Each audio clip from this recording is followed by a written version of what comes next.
Hello everybody, welcome to Match of the Week. I am Neblime, here is Zesky. Hey Zesky, how's it going? G'day everyone. How you going? That was such an Australian intro, wasn't it? Because I was like, oh yeah, how's it going? That was perfect. Can't help it. Yeah, and the Terran Australian duo is back. Zerg and Protoss beware, we will mangle your replays, there is no safety. We're here with Preseason Week 2. You can see Group 32 are doing up on the screen now. I hope everyone has played all their games, had a good time in Week 2, and had the best of luck trying to, you know, get that MMR up. No one would want to go down a tier, right, Zessie? Everyone wants to go up, right? Right. Nobody wants to sandbag. Not at all. Unheard of. But just so you guys know, if you want to go down, if you could just, you know, slip a few Benjamins my way, it might happen. I don't know. Anything could happen. No guarantees here.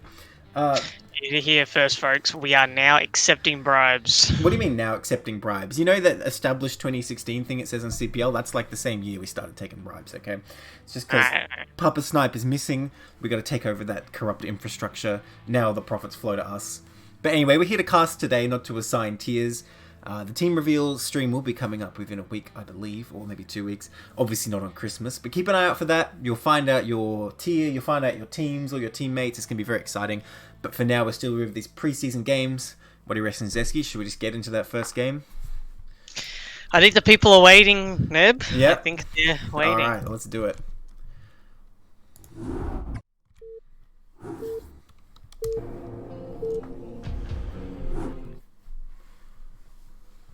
Alright. Why do I have no replay UI? There it is. In the top right here, in the light green, we have balance. And in the bottom left, in the pink, we have McSmush. We're starting off with good old TVZ. Here in Group 32, which, you know, it's getting towards the higher end of CPL. I'd probably say, like, high tier 1 is this group. That's what I'd place it. And I guess we'll see what this player is going to show us.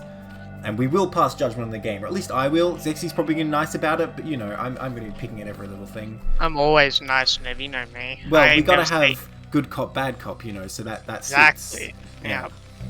I'm like, what do you mean? Why'd you put your depot one tile to the left? And I don't know what you would say, Zesky, like... I would say the exact same thing. Yeah. You're not going to be like, oh, well, you built the depot on time, like, good job, I'm so proud of you for building that depot on time today, or something like that?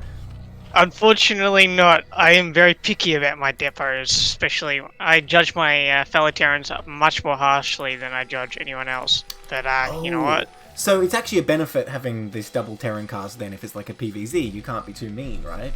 I guess, right? You keep me in check then. But I do have one critical thing to say, and it's about McSmush. Why are we playing as McSmush Toss while playing as Terran? That is a classic blunder right there. Yeah, I'm pretty sure we're going to ban him from CPL, guys. This is actually... I don't know. Maybe... I clicked his name. Maybe in the lobby he was Protoss and he switched during the countdown, you know? Oh, did the old 1-2, right? Yeah. Is there like a name for that move? Someone popularized that meta? I bet someone did. Yeah. Well, it's probably like revolutionary when someone first realized you could do that. That and the rigged fighting spirits maps. Oh, where it's yeah. like, you know, the extra minerals. Yeah. Yeah. I think people would have figured that out faster, honestly. I don't know. Oh, there he goes. They're colliding in the middle. That SCV just smacks into the drone's face, but doesn't really care. I think we got... Is it 12 hatch? I didn't quite see when the hatch went down. Yes, it is indeed. Yep, there we go. Looks like we're going for a classic 2-hatch build. Of course, since it's preseason week 2 now, if you were sick of Polypoid last week, don't worry, it's all Eclipse now. If you guys tuned into the other cast yesterday, you'll know preseason week 2 is just all Eclipse all the time. Becoming a bit of a classic map, I suppose. You think it'll last? Oh, here we go, hang on. Terran building that depot down there already going to expand. I was wondering if we'd see some drone harass, but I guess not. I'm intrigued that Terran would go for double depot here instead of a command center right away. Not trying to get that economic lead, just keeping the marine count up. That is interesting. Yeah, it also depends on how late your scout is, right? Yeah, true. But on a 2-player map, surely you would like engineer it just so you can get the 15cc, if you're about that.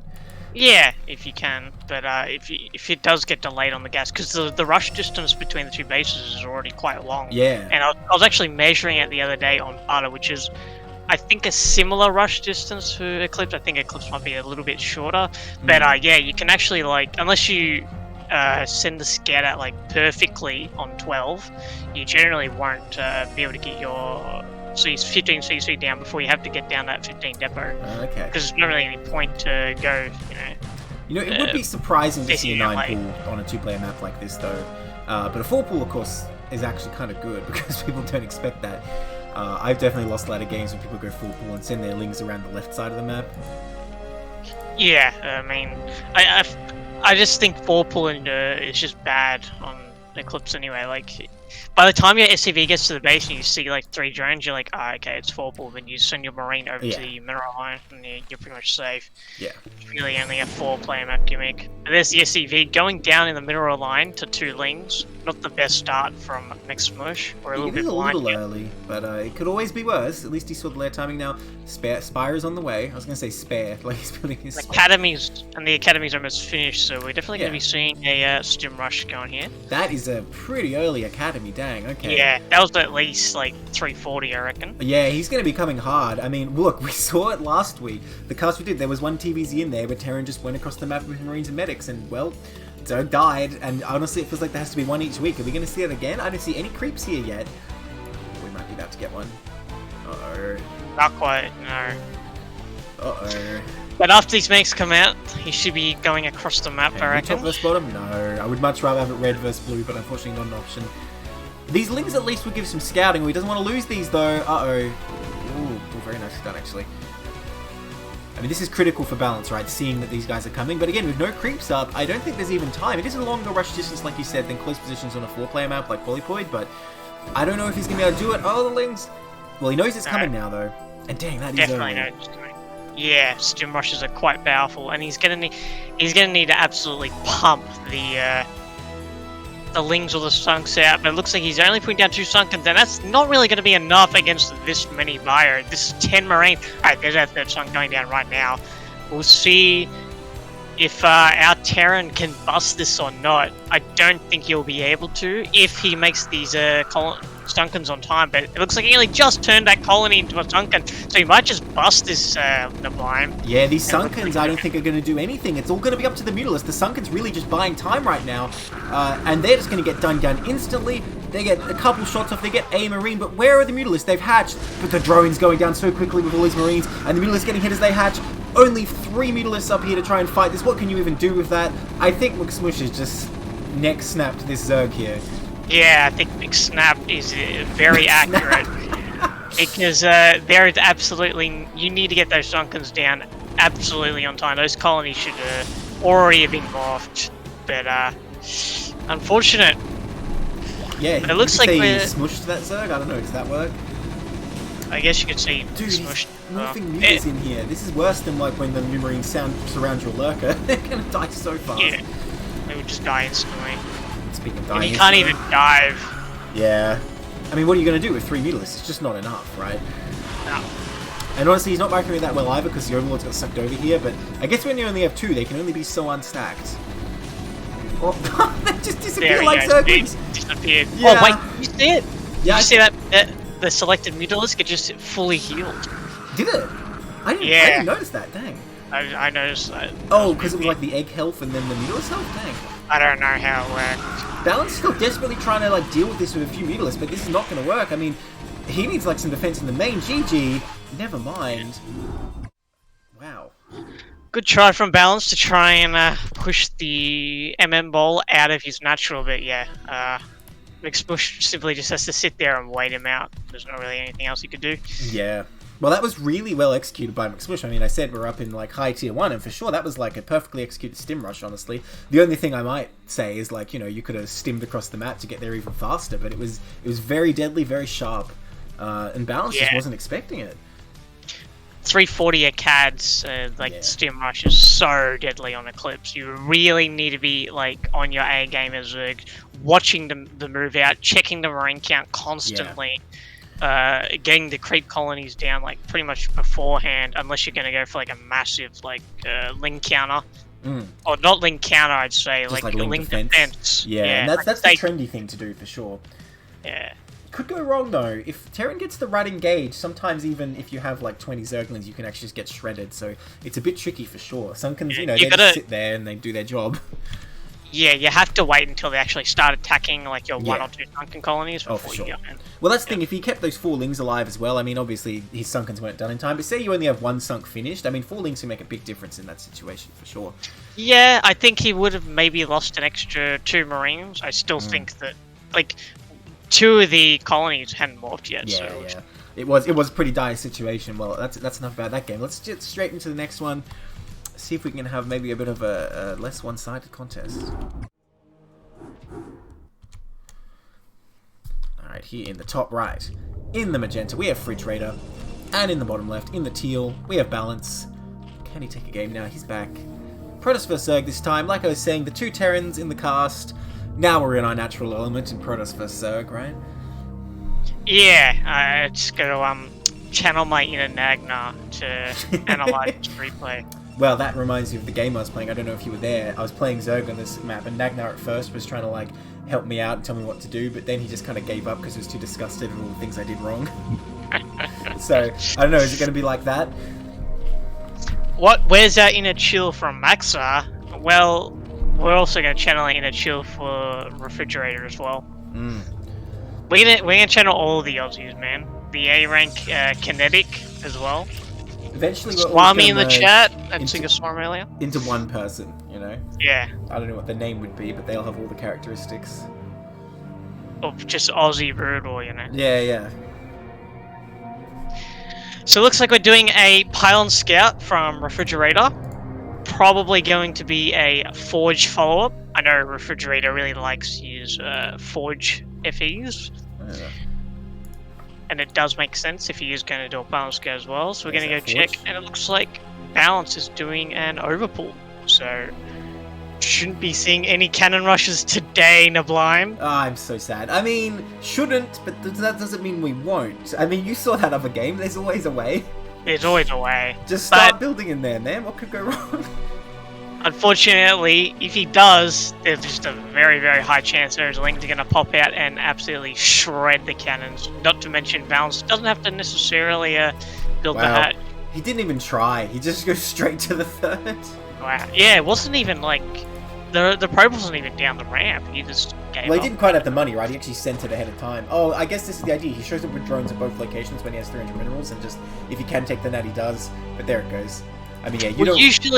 Usually you always send, with Overpull, you always send 2 drones, because you want one to scout and one to hatch. Dude, so, he just didn't scout with either of them, so he doesn't actually know the Refrigerator's build, but, I mean, if you can get this probe with the drone... That would have been a huge pick-up. It looks like it will survive, and of course get those shields back. If Protoss doesn't want the probe to die, there's a lot of leeway to micro it for sure. It's just if you get sloppy sometimes. Look, this cannon coming up right away. I mean, do you need this cannon here? 3 drones hatching, actually, so Refrigerator probably going like, it's not that useful. Yeah, I think Refrigerator got a little bit spooked, maybe, when his probe started getting attacked and decided to build the cannon. But yeah, he could have definitely gone away with, like, going gate and possibly core immediately after. Yeah, that's the dream, right? Absolutely, you know, greed. I mean, if you see those 3 drones hatch, I reckon you go for that. But unfortunately, already the decision was made to make the cannon at that point.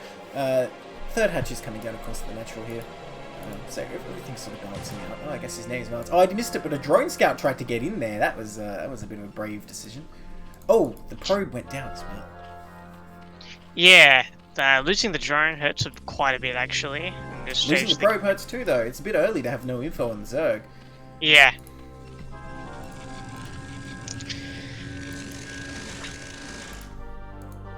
Alright, we got our core coming down now.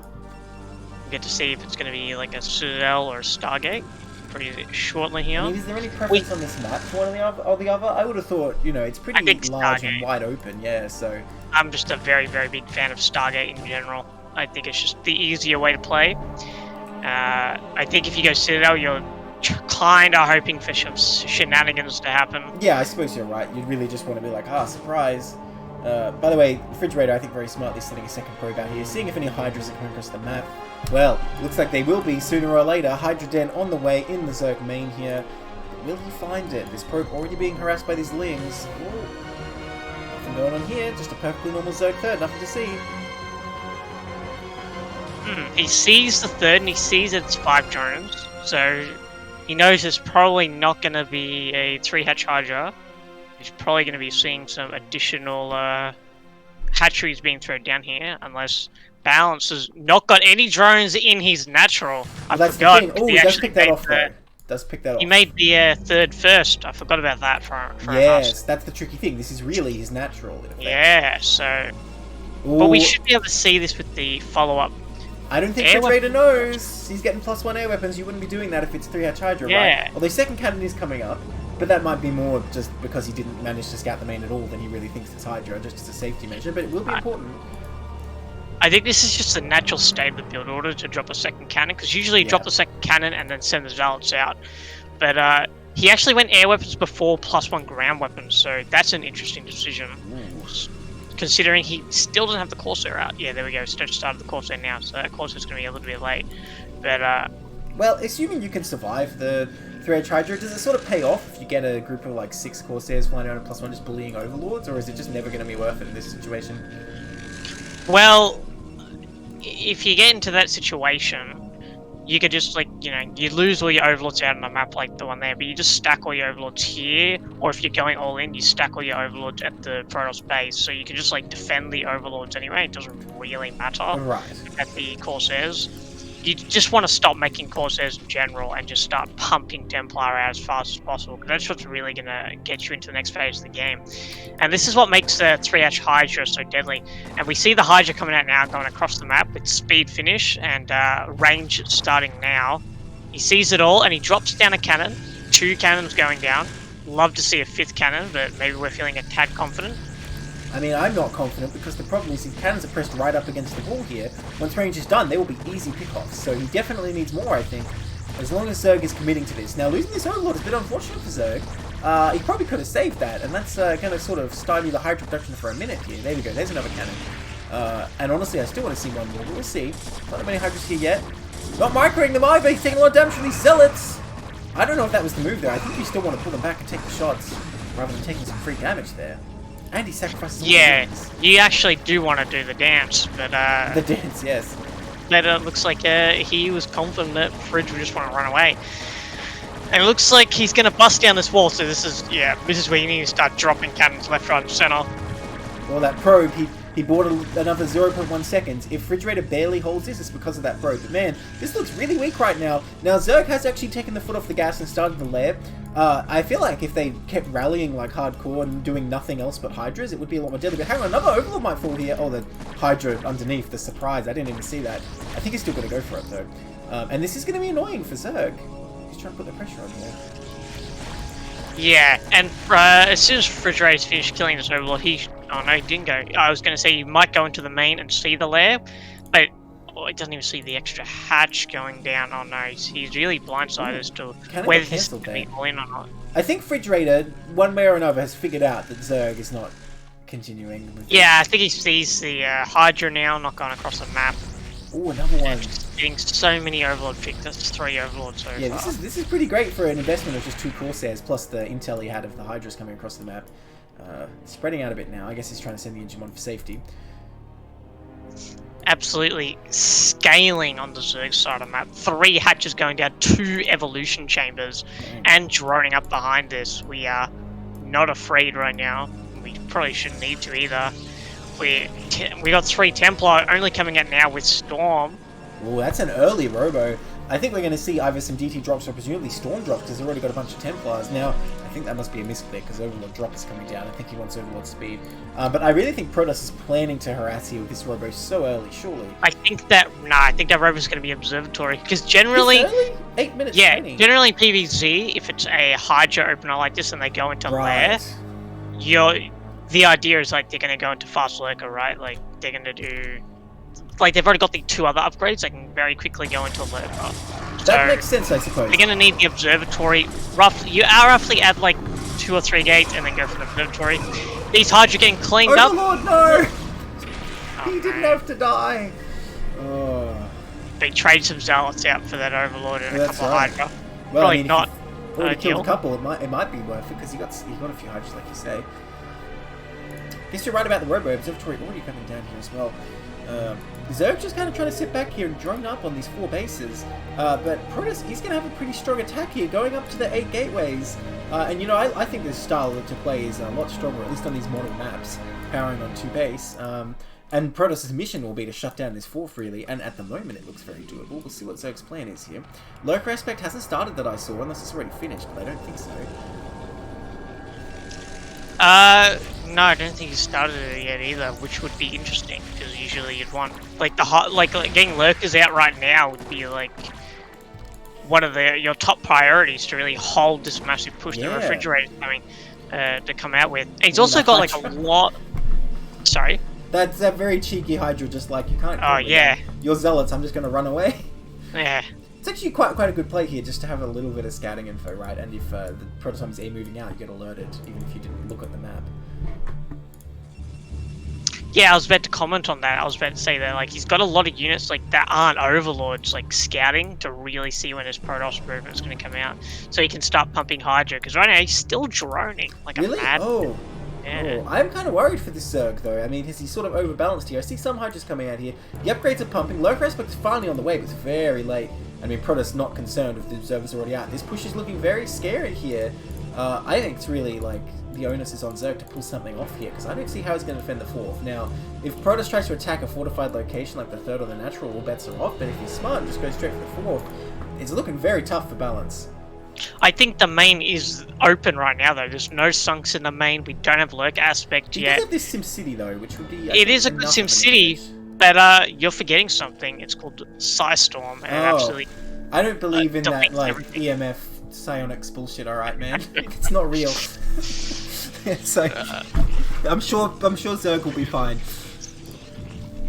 It's just Protoss astrology, man. Yeah, exactly. These Templars tell me they can, like, you know, give me vivid hallucinations. I don't believe it. They can, you know, rend Hydra's apart with the power of their minds. I mean, I don't know, man. I don't buy it. Yeah, by the way, Protoss getting +2 armor before +2 weapons here, and he actually got +1 armor before +1 weapons as well.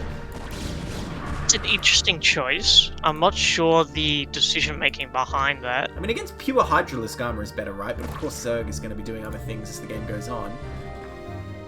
I always thought just getting the damage, because, like, your goons are getting 2+ damage per attack upgrade, so, like, the 4 damage plus, especially against, like, really late Carapace upgrades. I thought damage would just be better, but... The Protoss went for a 3rd here, by the way. Even after going up to the 8 gates, and honestly, quite a formidable army, still really making sure this expansion is secure before moving across, but this might have unfortunately given Zerg the time they need. Yeah, I think if you're going to do this, you need to double expand. Yeah, like, I agree. If you're getting up to 8 gates, you need to double expand, because otherwise now you're in a really weird position where you've expanded, and now you're sort of pushing, like, you know... the Zerg can just easily break this and then, you know, continue in your 3 base. Well, let's see how he goes. Right now, he's absolutely cleaning up the Hydras in this 4th base location, rallying the units to defend this 4th base. Lurkers come out just in time, but we do have an observer out, like, ages ago. And first Storm go down. That is a juicy storm on top of the Spore Colony there, getting all the Hydras around it. We still have so many Hydras. That was a good one, too. That was an absolutely phenomenal storm as well, and it looks like we are going to clean up these Hydras, Neblime. There's just only a very few units left. Having his cake and eating it too. He expands and he destroys expansions. Yeah, I guess he proves both wrong. I thought Zerg would be able to smash this, but I guess we didn't really have any Lurkers there yet. Like, that late Lurker tech really, like, from the drones? hindered us. You got 3 of them, but most of them go away here. Well, at least... We are down to goons only, though, and this is how it happens to you as Protoss. You're like, oh, I'm doing it, and then suddenly there's Hydra teaming goons. One Archon will make a huge difference here, though. Yeah, I think it's time to back off, though, and meet up with our reinforcements and take a 4th base behind this. I think we did do a considerable amount of damage. Get the 4 drones at least, and trading a whole bunch of Hydra is a decent start. But drones already pulled back here. I mean, Balance is like, this is fine. We're totally going to keep this base, right, guys? Uh-oh. Now I'm just going to deal with this. I think Zerg finished +2 in there somewhere. No, it's only 1-1. He didn't even start +2 until right now. Oh, that's huge. I mean, Protoss hasn't finished +2 armor yet. More Hydras coming up, but the Zealots and the Goons combined, I mean, unless you've got a lot of Hydras, they can sort of just be more efficient here. Hatchery falls. The overlords are coming in, but for what? Yeah, the drones are pulled out of that base once again, and it looks like Refrigerator is just going to take this 4th base out. And he's expanding behind us as well. So, very nicely done. This is putting Protoss in a really nice position. In fact, so brutal that we're going to see GG. Yeah, I wonder if he got the lurkers just even a few seconds earlier, so they're just burrowed and ready, would it have made the difference? Because you saw he almost sort of cleaned that up, right? With the reinforcements. And Zerg was a bit out of position. His Hydras were sort of in the middle high ground, and he didn't quite keep track of where the Protoss army was going. If they got there just a little bit earlier... So many what-ifs, right? But Refrigerator, I mean, he sort of knew what he was doing, I guess. Powered up and just smashed this Zerg. Yeah, he just kind of took it by storm. It literally took it by storm. And, yeah, very nicely done by Fridge. Definitely what you're saying about the Zerg, though. Like, I checked the bank just before the attack, and we had quite a few minerals and gas in the bank that could have been lurkers. And if we had the lurkers, and then maybe we dodged the storms a little bit better, I think that would have been a very different looking game. Well, I'm sad we didn't get to see the +2 armor play out. I wondered where that was going, but oh well. We're going to move into our next game here. So far, they've been pretty short, sharp games. Players just taking each other out directly. Yeah, they're not messing around today in Group 32. That's right. They're serious here. Alright, in the top right, the freshly victorious Fridge Raider in the magenta. And in the bottom left, in the green, we have Killer Ace. First appearance here in CPL, I believe. I don't think they've... Well, I hope we didn't cast them last week, if that's the case. I'm pretty sure that we've never cast Killer Ace before. I'm pretty sure it's their first season. Killer is in chat, so correct me if I'm wrong. But welcome. Ooh, yeah, no, like we're saying, no one would sandbag in CPL. That would never happen, right? Yes, it is their first CPL. Well, welcome to CPL. Good to have fresh blood coming to Brutal. That's what Fridge thinking, is rubbing his hands together like, my next victim. We'll see. He's ready. He's a CPL veteran for sure. Yeah, I was about to say. I can't remember how many CPL Fridge has been in now. Fridge in chat. I think it's CPL 3 or 4 they joined, but I don't know. Is this really CPL 9? Dang. Yeah, it's been a while, huh? Wow, yeah. I remember it was just CPL 3 when I joined, and then, like, it seems to have gone so quick. I was about to say, like, oh yeah, we're up to, like, CPL 5, right? I can't be that nostalgic about it. I think I joined in, like, CPL 7? Well, you know, with the rate we do CPL seasons, that is still quite a while ago, right? Yeah, that's like over a year ago now, at least.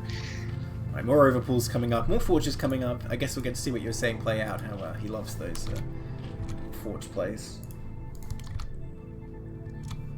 I feel like used meat at this point, Killer Ace. Was that what he's saying? I only saw the last message and I'm like, what? Well, you shall be reforged in the 5 CPL, right? Brood was a game about losing your first 100 games, and then you finally get that one win, and you just, like, get Zesky's really good at StarCraft. That's why I only said 100 instead of 500. He learns really fast. No joke, it took me about 500 games to stop dying to, like, a single Dragoon. Yeah, I guess I'm just the next Flash, right? Yeah, pretty much. You'll see me in the AFL. Yeah. It's only a matter of time. The Australian Star League, right? Well, I guess we've got the OSL, definitely not a freak Star League, definitely not an Australian Star League. It's gonna happen, man. We just need the funding. That's why I'm embezzling the CPL funds. Yeah, it's a good idea. Very good idea. Right, 4 links this time, instead of just mad droning. Well, we are going to go Fridge Raider making this cannon blind, I guess, or I guess not even blind this time. Then that probe wants a kill, though. Not going to get it. Yeah, we only made the 4 lings, though, and then we set them across the map. It's not actually enough to put pressure on, because you need 8 lings minimum if you want to run in and bust a single cannon without any probe defense. If you have 6, you can, like, run past, like, 4 of them, right? But before, you're not going to get many in. Yeah, I don't think you can get any nothing's blocking. Fridge Raider, do it. Use the cannons. No? Okay. I wanted it.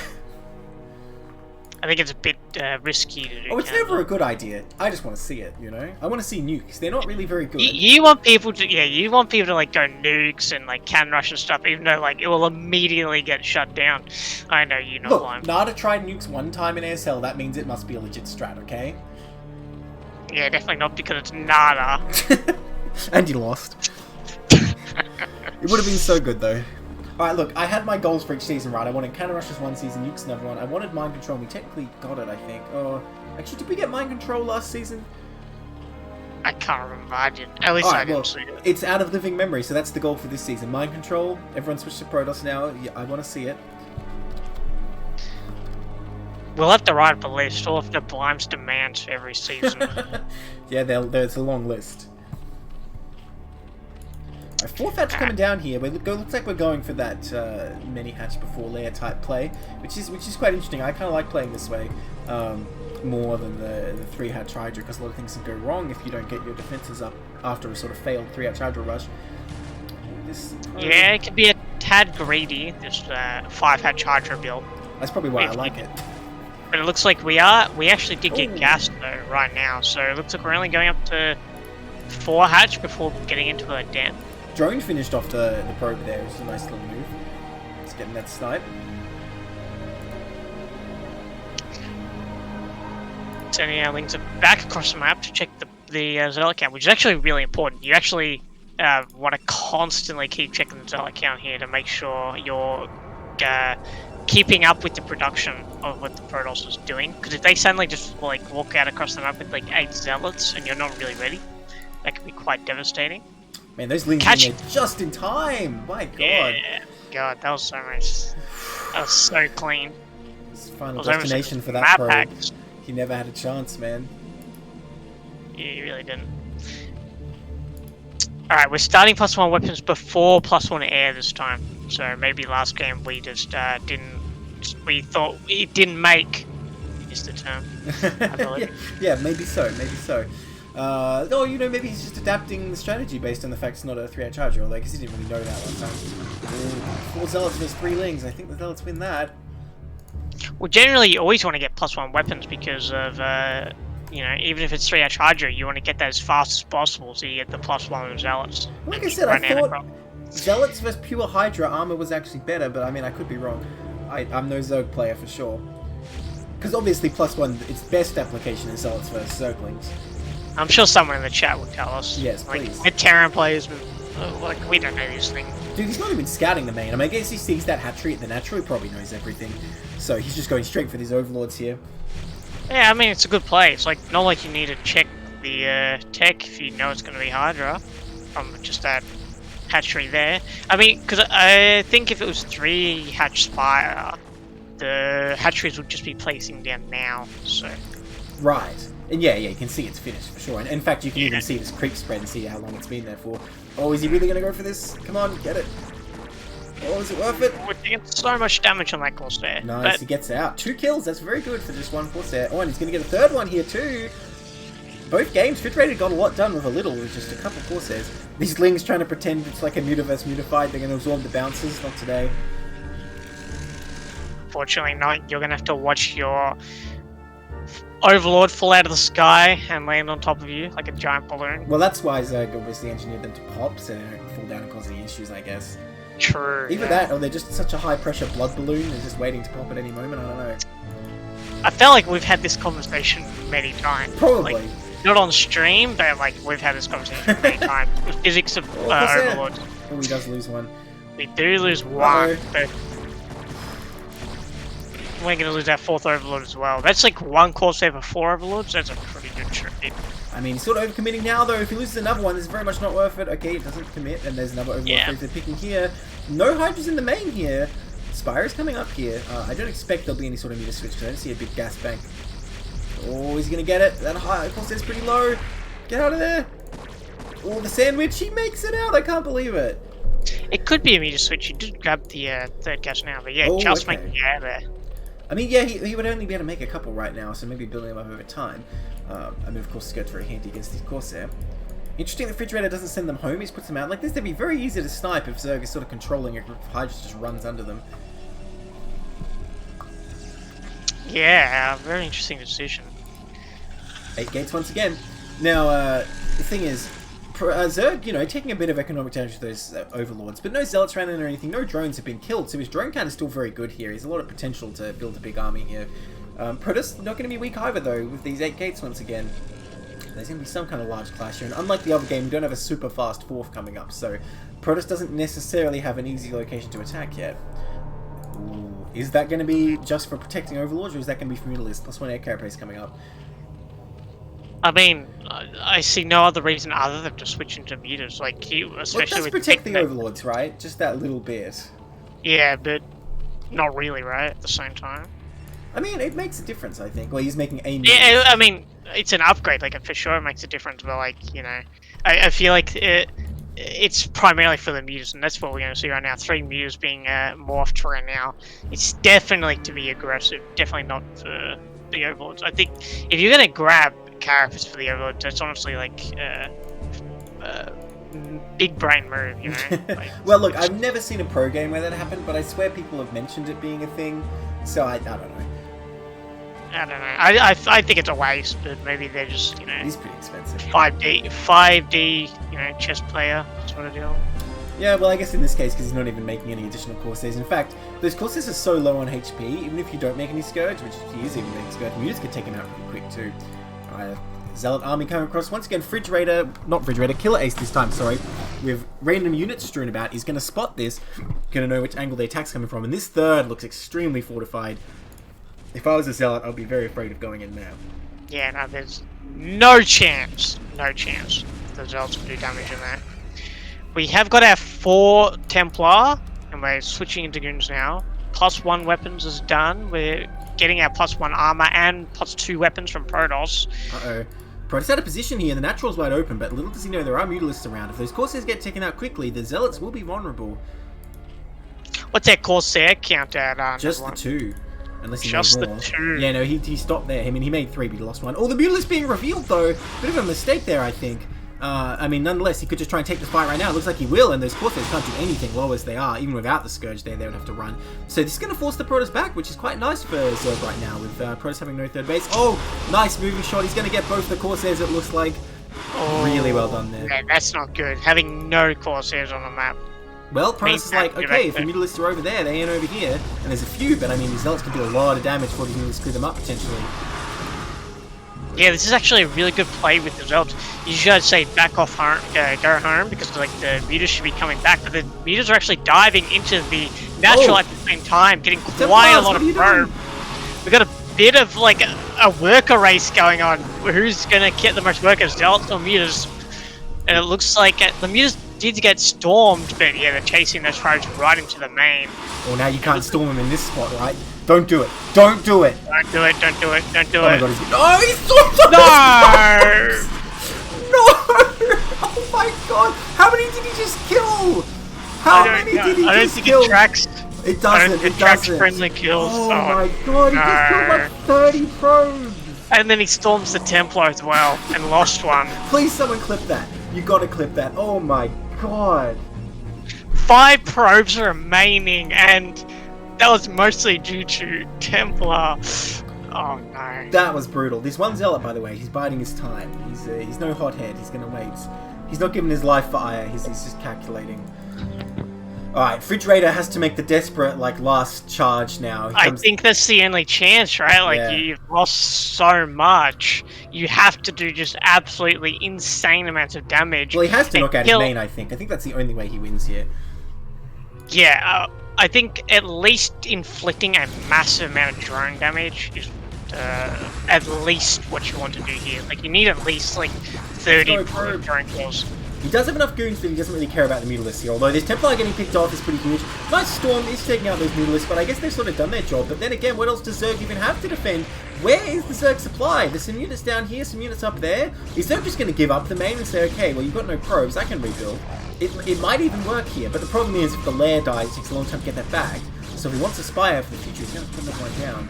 This is a tad insane, Neblime. Like, yeah. You're asking where the Zerg supplies right now? It's all in minerals and gas, because we did not make army. Yeah, even though, like, literally the only thing Fridge could do here was counterattack. Wait, there's no observer. There is... Oh, wait, yes there is. Never mind. It's right there. But Lurker's coming in here anyway. Oh, is there any storms left? There's no storms left. They're only down to goons now. No zealots at all. And we're not macroing from refrigerator side of the map. We are only making probes. But it looks like we are going to clean up this very small Zerg resistance. But we still have such a massive bank from Zerg. But refrigerator is down to like his last few goons. I think it's about 7 goons. Yeah, no, Zerg is good. But once you're down to only the drones over here, he didn't make many here yet. He doesn't really have much of an economic advantage at all. But Mutalisks still exist.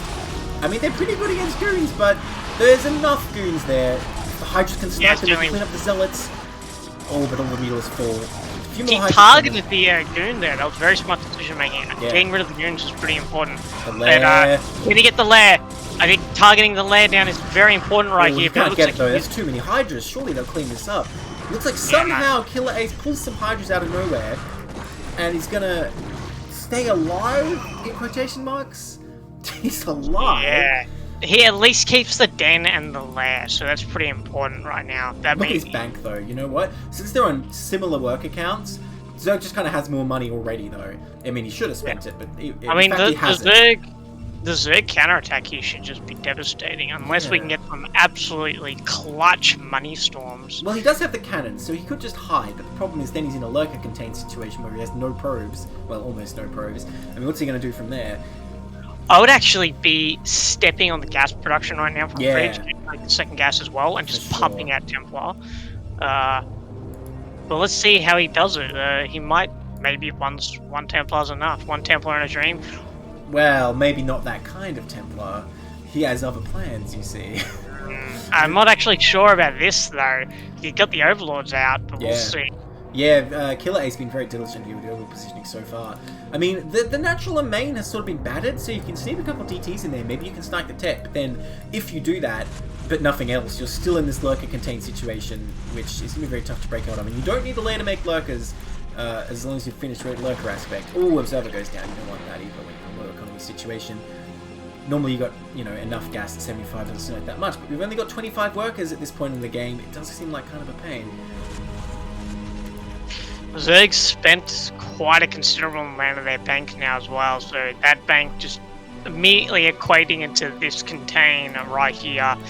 Yeah, oh there we go, there's a Cake Boy sneaking out of the contain before it's set up. Well, if they hit this third, they're not going to get much done because there is an Overlord there. Sort of out of position, but I imagine Zerg would notice. But if they go to the main, I expect great things. Oh my god, they're right under those Overlords. But I don't think Zerg saw it. Uh-oh. Yeah, hiding in plain sight right there. This Observer sees. He knows there's nothing here. He knows how low that lair is too. That will take only seconds for these DTs to take out if they go straight for it. And it looks like they probably are. Oh my god. I think targeting every single drone here and then going for that lair would be... Oh, Zerg knows. Zerg knows. He's pulling his units back. I don't know how he even saw these. I guess he might have seen them under the Overlords. Overlord is here. Oh, is he going to defend here? If he keeps that lair alive, that's huge. Takes out the Observer, which is nice. He could probably kill that many Hydra, to be honest, with the Templar. Almost, but then the problem is the reinforcements come in. And if you try and be sneaky... See, did he know it was two? I mean, he probably noticed. Oh my god. My god! That was so clutch. How do you stop these? One very left. Nicely done. And hiding one left, but it looks think Killer suspects that there was two. Oh my god! Oh, he's gonna find it. He's gonna find it. Surely. Okay. There we go. Barely. He almost missed it. He was sort of moving out and barely didn't find it. Nice try by Refrigerator, but Zerg on top of it. Killer Ace stopping everything. And I think he's just securing his position to hold this lurker contain, which is probably the right move here. Gonna retake this natural. Slowly gonna re-drone here. I mean, he knows it's going to take time for Protoss to get back on their feet, so there is some scope to make drones, but if he loses the contain, he's in big trouble. But what does Protoss really have here? I mean, this army isn't that big. It's not big at all in Neblime, but we do have very few lurkers. Like, usually a lurker contain would have about 12 lurkers by now. But if we lose the Templar, that's definitely not going to help us. Oh, no. I mean, they got a decent storm off, but it definitely could have been better. And look how many Hydras are already here.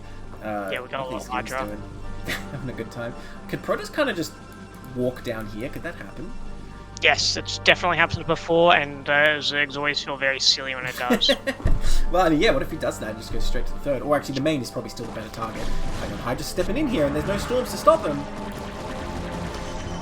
Zerg with no upgrades, by the way. Protoss at 2-1. Observer falls, unfortunately. Even with 2-1, Goons don't really have a good time against Hydras with those storms. I think Fridge is afraid of the Lurkers, even though the Lurkers are so far back. Yeah. He doesn't quite know where they are, which makes sense, because I don't think he's rebuilt Observers He just built a shuttle instead, trying to give it to Rast. Yeah, he's treating it like this is like a multi lurker contain, when really there's only like 5. Like, it's really not that scary of a contain yet, I'd say. 16 Hydras in production right now. Oh my god, the Zerg Hydra engine is back on its feet. I think as soon as you can just get like a monstrous amount of lurkers here, there's just no chance for this Protoss to break out. Well, he's trying to do something with a shuttle, but it has already been spotted. I guess he's going to drop out the Zealots and do what he can. But what can he do? I mean, there's Lurkers with Zoo there. There's Hydras at the natural, but I don't think the Zealots doing much. I gotta give it to Killer though. He's been on top of his Overlord side this game, like for the shuttles and the DTs. Like, he's doing a very good job at keeping an eye on the minimap. Yeah, these Zealots are running straight to their death. Yeah, they really are Zealots, right? They're fanatical about getting those drones. One drone! Oh, he got it! Finally gonna get one. He got it! And at the same time, Protoss gonna move out here. Where are the storms at? He's gonna need some. Zealots taking a lot of damage from these lurkers. I mean, it looks like maybe if Protoss stays on a couple of storms right now, there's one. One Templar dies almost full energy though. Is it enough? Oh, I mean, once these Zealots full, what are these goons gonna do though? Well, one observer dies, but there's already another one. Oh, he baits the Hydras into the observer and cleans them up. Yeah, but he tries diving onto the Templar, but he used the Templar to bait tons of Hydras to their death. There's the reinforcing Hydras now, and unfortunately these goons are walking straight into the lurker field, losing quite a few of them, but he could be breaking out here. Yeah, I think he's going to clean up these lurkers, no problem. Is that everything Zerg had? I thought there were more Hydras. Yeah, he produced quite a few Hydras, but like a lot of them just melted under trying to pick off the... Still no upgrade for the Zerg, probably played a big role there. Yeah, definitely. He only just started +1? Oh, yeah. I mean, Protoss has not been keeping up the upgrades either. Oh, you don't want to lose that probe. I can't believe he's taking the third after what we saw earlier. Is this game really going on? Is this game going to continue? Oh my god. Like I've said many of times, sometimes the clanny of the games, they always come full circle and we go back into normalcy. Yeah, I guess so. Wow. Well, I mean, if Protoss can get this up, he's in a decent position, actually. 3 base with 4 base. I mean, Zerg is sort of rejoined. Still has enough minerals here, but the gas production is not great. And with the upgrade disadvantage, until that 1-1 is finished, Protoss army is actually a lot stronger here. But if Protoss doesn't start 3-2, they are going to fall behind eventually. Well, Hydra's actually going to get taken out pretty efficiently here, I reckon. Oh my god, there's a huge army there, though. Yeah, and we don't have any Zealot buffer at all, and only 1 Storm. I don't think he even has really. No, he doesn't have energy. He doesn't have energy yet. Oh no, not even quite 1 Storm yet. It looks like he's going to run up and try and pick off that Templar again, but he's used it to bait once again. Oh no, he's ran a whole bunch of Templar out onto the right-hand side. I mean, these 2-1 goons, man, they're kind of cleaning up, though. Yeah, they're absolutely doing damage. Storm, come on. I guess he's scared of storming near his probes again. Oh, I mean, you literally left once, right? Yeah. Well, the goons once again come through. The bank for Zerg is huge. If he could just get all those units on the map, I think he'd roll over Protoss, but I guess it's easier when all your probes got deleted. Macro becomes a lot easier. Yeah, but how much minerals does probe have in his natural? Like, you can't have very much left. No, he's pretty much out. So this third is of critical importance. Yeah, this is absolutely the only thing keeping him in this game. And then that's only 1 base to like 4. It's very dicey for Protoss still. So they're definitely still in a really nice spot. Yeah, he does need to do something here. Now, I mean, he still has this shuttle. Wait, where'd it go? He's dead? No. I was looking at it like 1 minute ago. Anyone see the shuttle? Oh, there it is. He could still potentially make something happen here. Oh, yeah. I mean, if you're going to get back into this game, it's going to be through storm drops. But the Ling does see it. Well, he looks, but he does not see. Well, we thought that about the DTs, and he acted on that. Dude, this probes. How did they get out of that one? I don't know. They need another storm here. He's not going to take this out without another storm. There's too many Hydras there. Cannons, I mean, getting their values, they're kind of playing into Refrigerator's hands by even engaging these cannons. I think the storm drop's happening now. Well, it's gonna try. Let's see. Let's see it. Oh, this could be huge. Oh, every drone. Well, he's good at storming workers, just sometimes they're his own. And he's cleaned up these Hydras again, somehow, against all odds.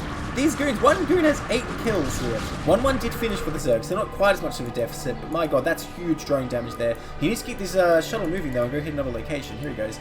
No Spire for the Zerg, got taken out in that earlier attack, so no Scourge going to come out here. He could remake one though, got plenty of money. I'd love for this to be a speed shuttle right now, especially with the lack of Spire. Just go around, and we're going to get another Storm off, getting 2 at least. Hydras? Yeah, uh-oh, I think the shuttle's going to fall here. Like you say, if it's speed, would have been better. But hey, still excellent damage there for 2 Templars in the shuttle. But this Protoss army continually looks just so fragile here. He's one bad fight away from getting absolutely cleaned up. Yeah, but now we definitely don't have the goons to hold us together as well, so we're looking very, very dicey. But we could be going back into Zealot Templar. I mean, not ideal, but we gotta do what you gotta do. We definitely do need Storms now. Storm is definitely what's gonna be getting us back into this game. Yeah. So it looks like Protoss is... It looks like Zay's prepping for another attack. Sorry? And, yeah, but the Templars are here. I mean, there's a lot of Templars, and I believe most of them have energy. If he just lays the Storms down... Now, a lot of Templars have died of energy this game so far, so I mean, I'm not hopeful. But Protoss has the tools he needs. He just needs to apply them. If Zerg makes the move, that is. Because Zerg could, of course, just sit here, and he's probably still in a pretty good position. I can't believe we missed it, but we're now at 56 drones, so I think we just, like, mass drones instead of attacking, which is probably the best decision here, because Protoss is definitely not going to attack.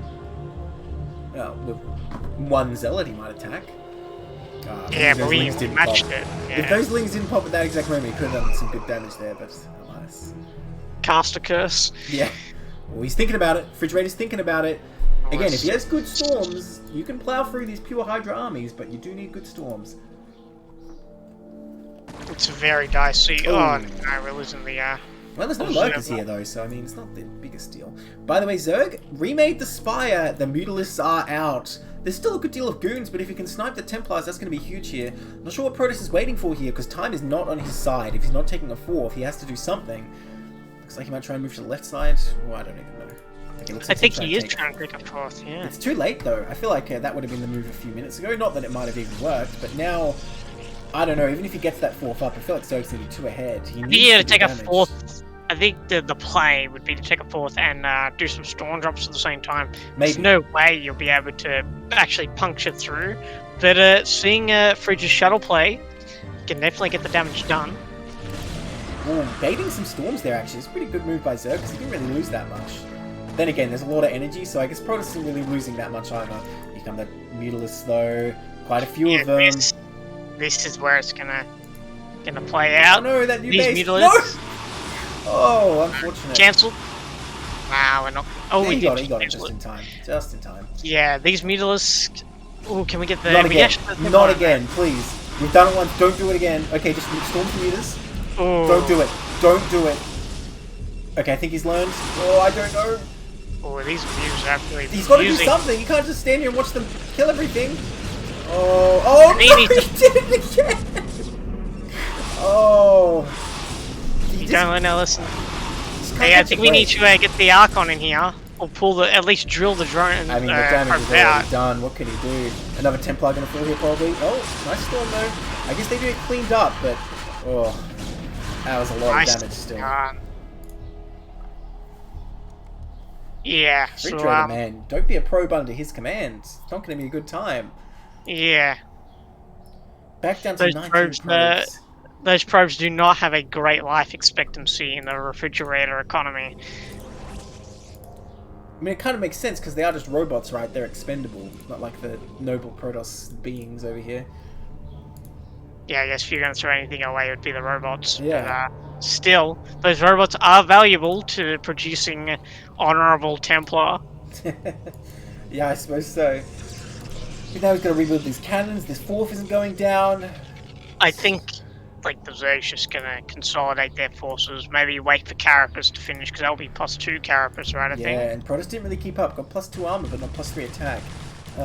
Queen's Nest finally going down. 28 minutes in the game, might see alive. Now, Protoss moving out for the attack at the same time. How is he going to defend this third, though? There's no Templar here. I mean, even if he busts this Zerg location, which I don't know if he even will. Oh, he probably will. Well, okay, Zerg not counterattacking. Zerg actually pulling back here might be a mistake, because Protoss will bust these lurkers, and if he can somehow hold off this army, he's actually just gotten a base for nothing. But can he hold off the army? He's going to need some great storms here on his reinforcements coming in behind. Zealot's not in position. The Goons and Archons are ready, though. Well, the Suicide Storm, but he gets out. That's a great storm. That's a really good storm. Oh my god. Melting a lot of Hydra. Phenomenal storms going down, but the Hydra rally is coming, but they're going to get stormed as well. There's so many Refrigerated. Hydras. Yeah, and there's just so many storms. Oh my god, he's actually crushing them. He's actually going to clean these up. One more storm goes down. No, but we are running out of storm though. There's only so much storm we can use. Left? He's killed everything. Everything's dead. Oh my god. I can't believe he actually took that fight so well. Is Refrigerator going to win this? There's no way, right? All the Zerg tech is down here. Well, okay, no, I can't lie. I'm just gonna stop predicting what I think is gonna happen in the next 2 minutes. I just cannot predict this game, which is absolutely way too crazy. All I know is that Zerg's got a bank with 41 workers, and they've now produced 27 Hydralisks, and Refrigerator's fresh out of storm, so we'll be interested to see if these goons are gonna carry us. If you can pick off these like smaller groups of Hydra, this is good, but he is losing a lot of goons now because like we don't have the upgrade difference. Yes, unfortunately lost that advantage. Plasma Shield starting, which is an interesting choice when you're so low on economy. It looks like Archons is going to be the play. Refrigerator realizing minerals are going to be hard to come by, but of course gas never runs out. Looks like he's going to try and make more Archons. Now, he still needs to bust like another base, I think, to win this game, but it's still possible. A lot of Hydras have been remade, but the energy will come back on these Templars, or this Templar, I should say. More Templars coming out just now. Hydras being donated. This is the heroic Protoss army, man. They've done so much. I don't know. This is just insane. I don't know how he can do so much for so little. But yeah, I think this is it. Yeah, the Hydra Conga line coming in. And Protoss is going to counterattack, taking out a base of his own. Well, looks like this base is sure to fall. Protoss actually turns around, realizing he has to try and do something, but it's probably too late. I don't see how he can stop this Hydra from getting up in here. Yeah, cross-map play. Trying to fight. Oh, but what can they do?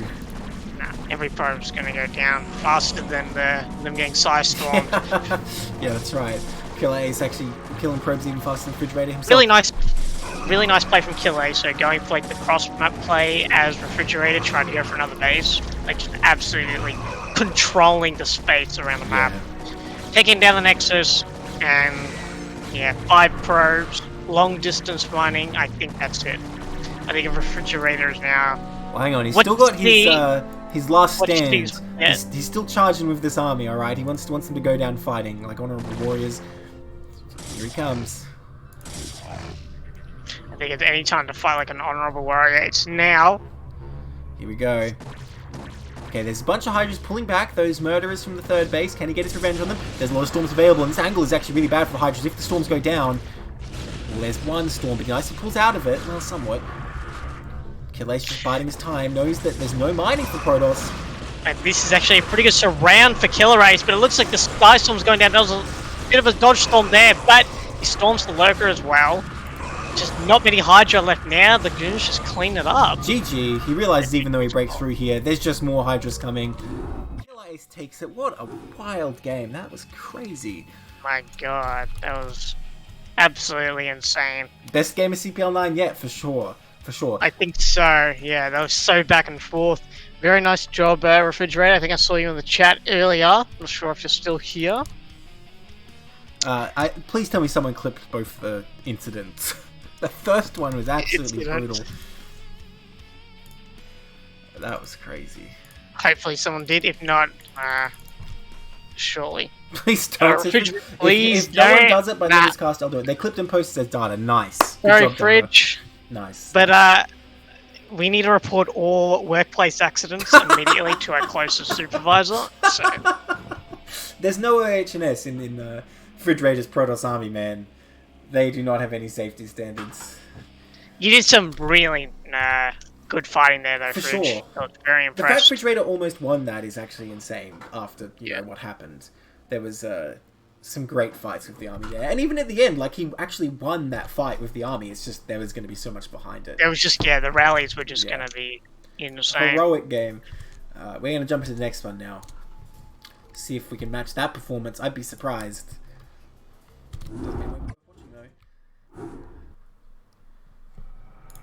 Alright, in the top right here, in the yellow, we have McSmush.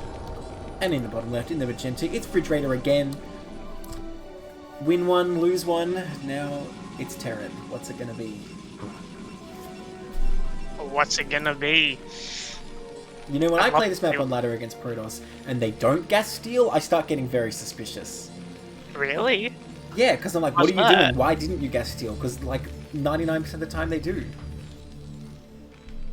I mean, I think a lot of, like, lower rank pros don't gas steal, they just want to go for just standard play, which is a massive mistake on Eclipse. Because if you don't gas steal, it just kind of becomes like a Terran favored situation. Like, for sure. The third base is quite easy for Terran to take.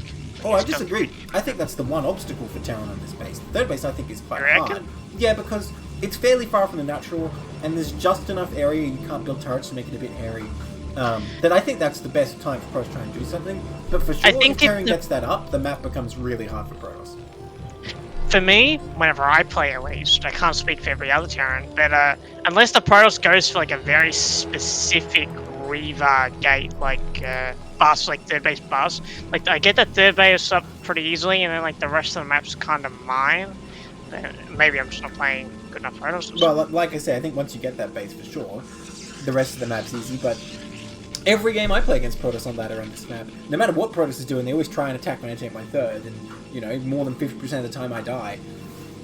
Like, yeah, I'd say so, but I say it's, like, Terran, like, central, because, like, that, the space, like, directly outside the natural, right, there's so much buildable terrain, you can build literally, like, a wall of supply depots and turrets. I hope we see that, because I think that's the best way to play the game, for sure. You ignore the bottom right, you can harass it, but you kind of just like go, okay, I'm not building my base over there, and just take the rest of the map. And it's very hard for Protoss to stop without going carrier, and of course carrier has got its own downsides on a map like this.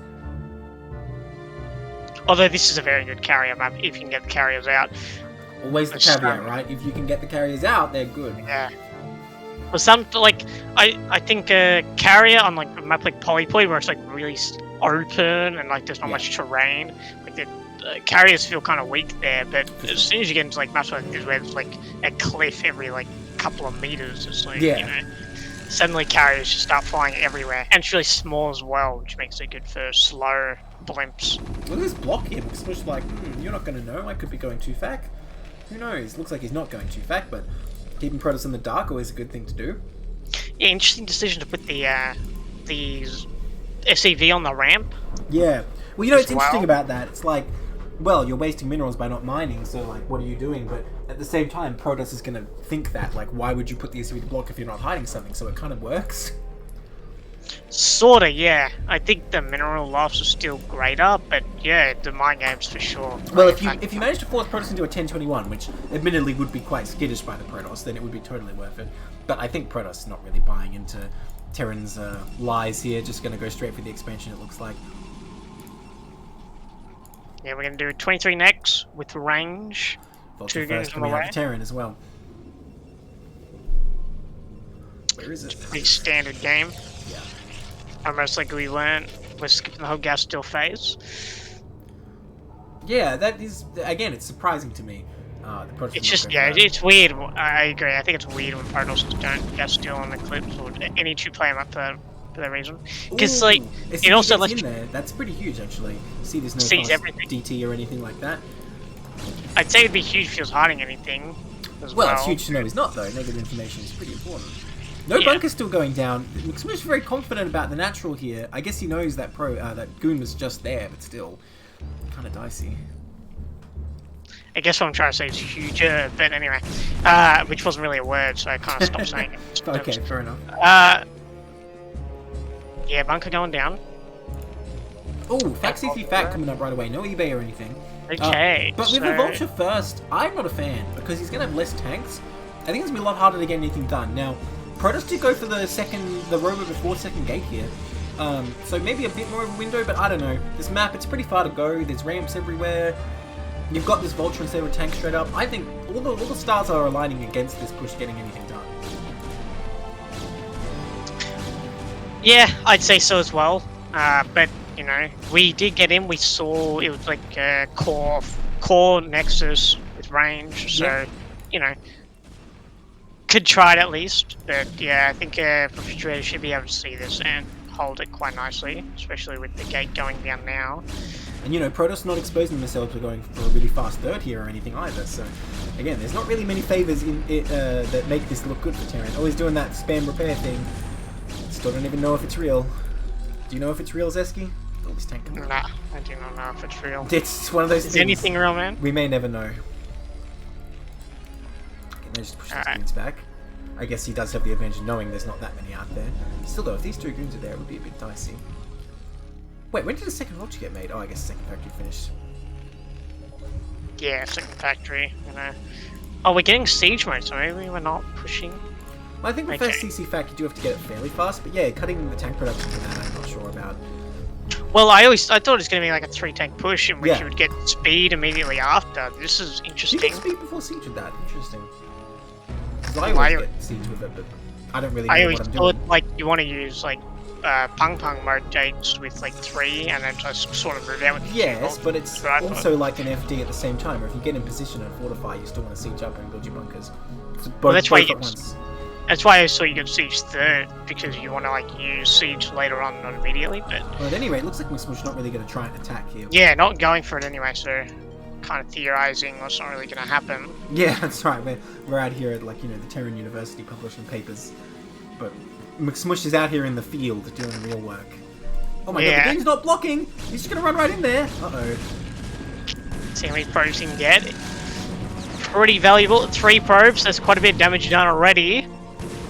I think it was 4.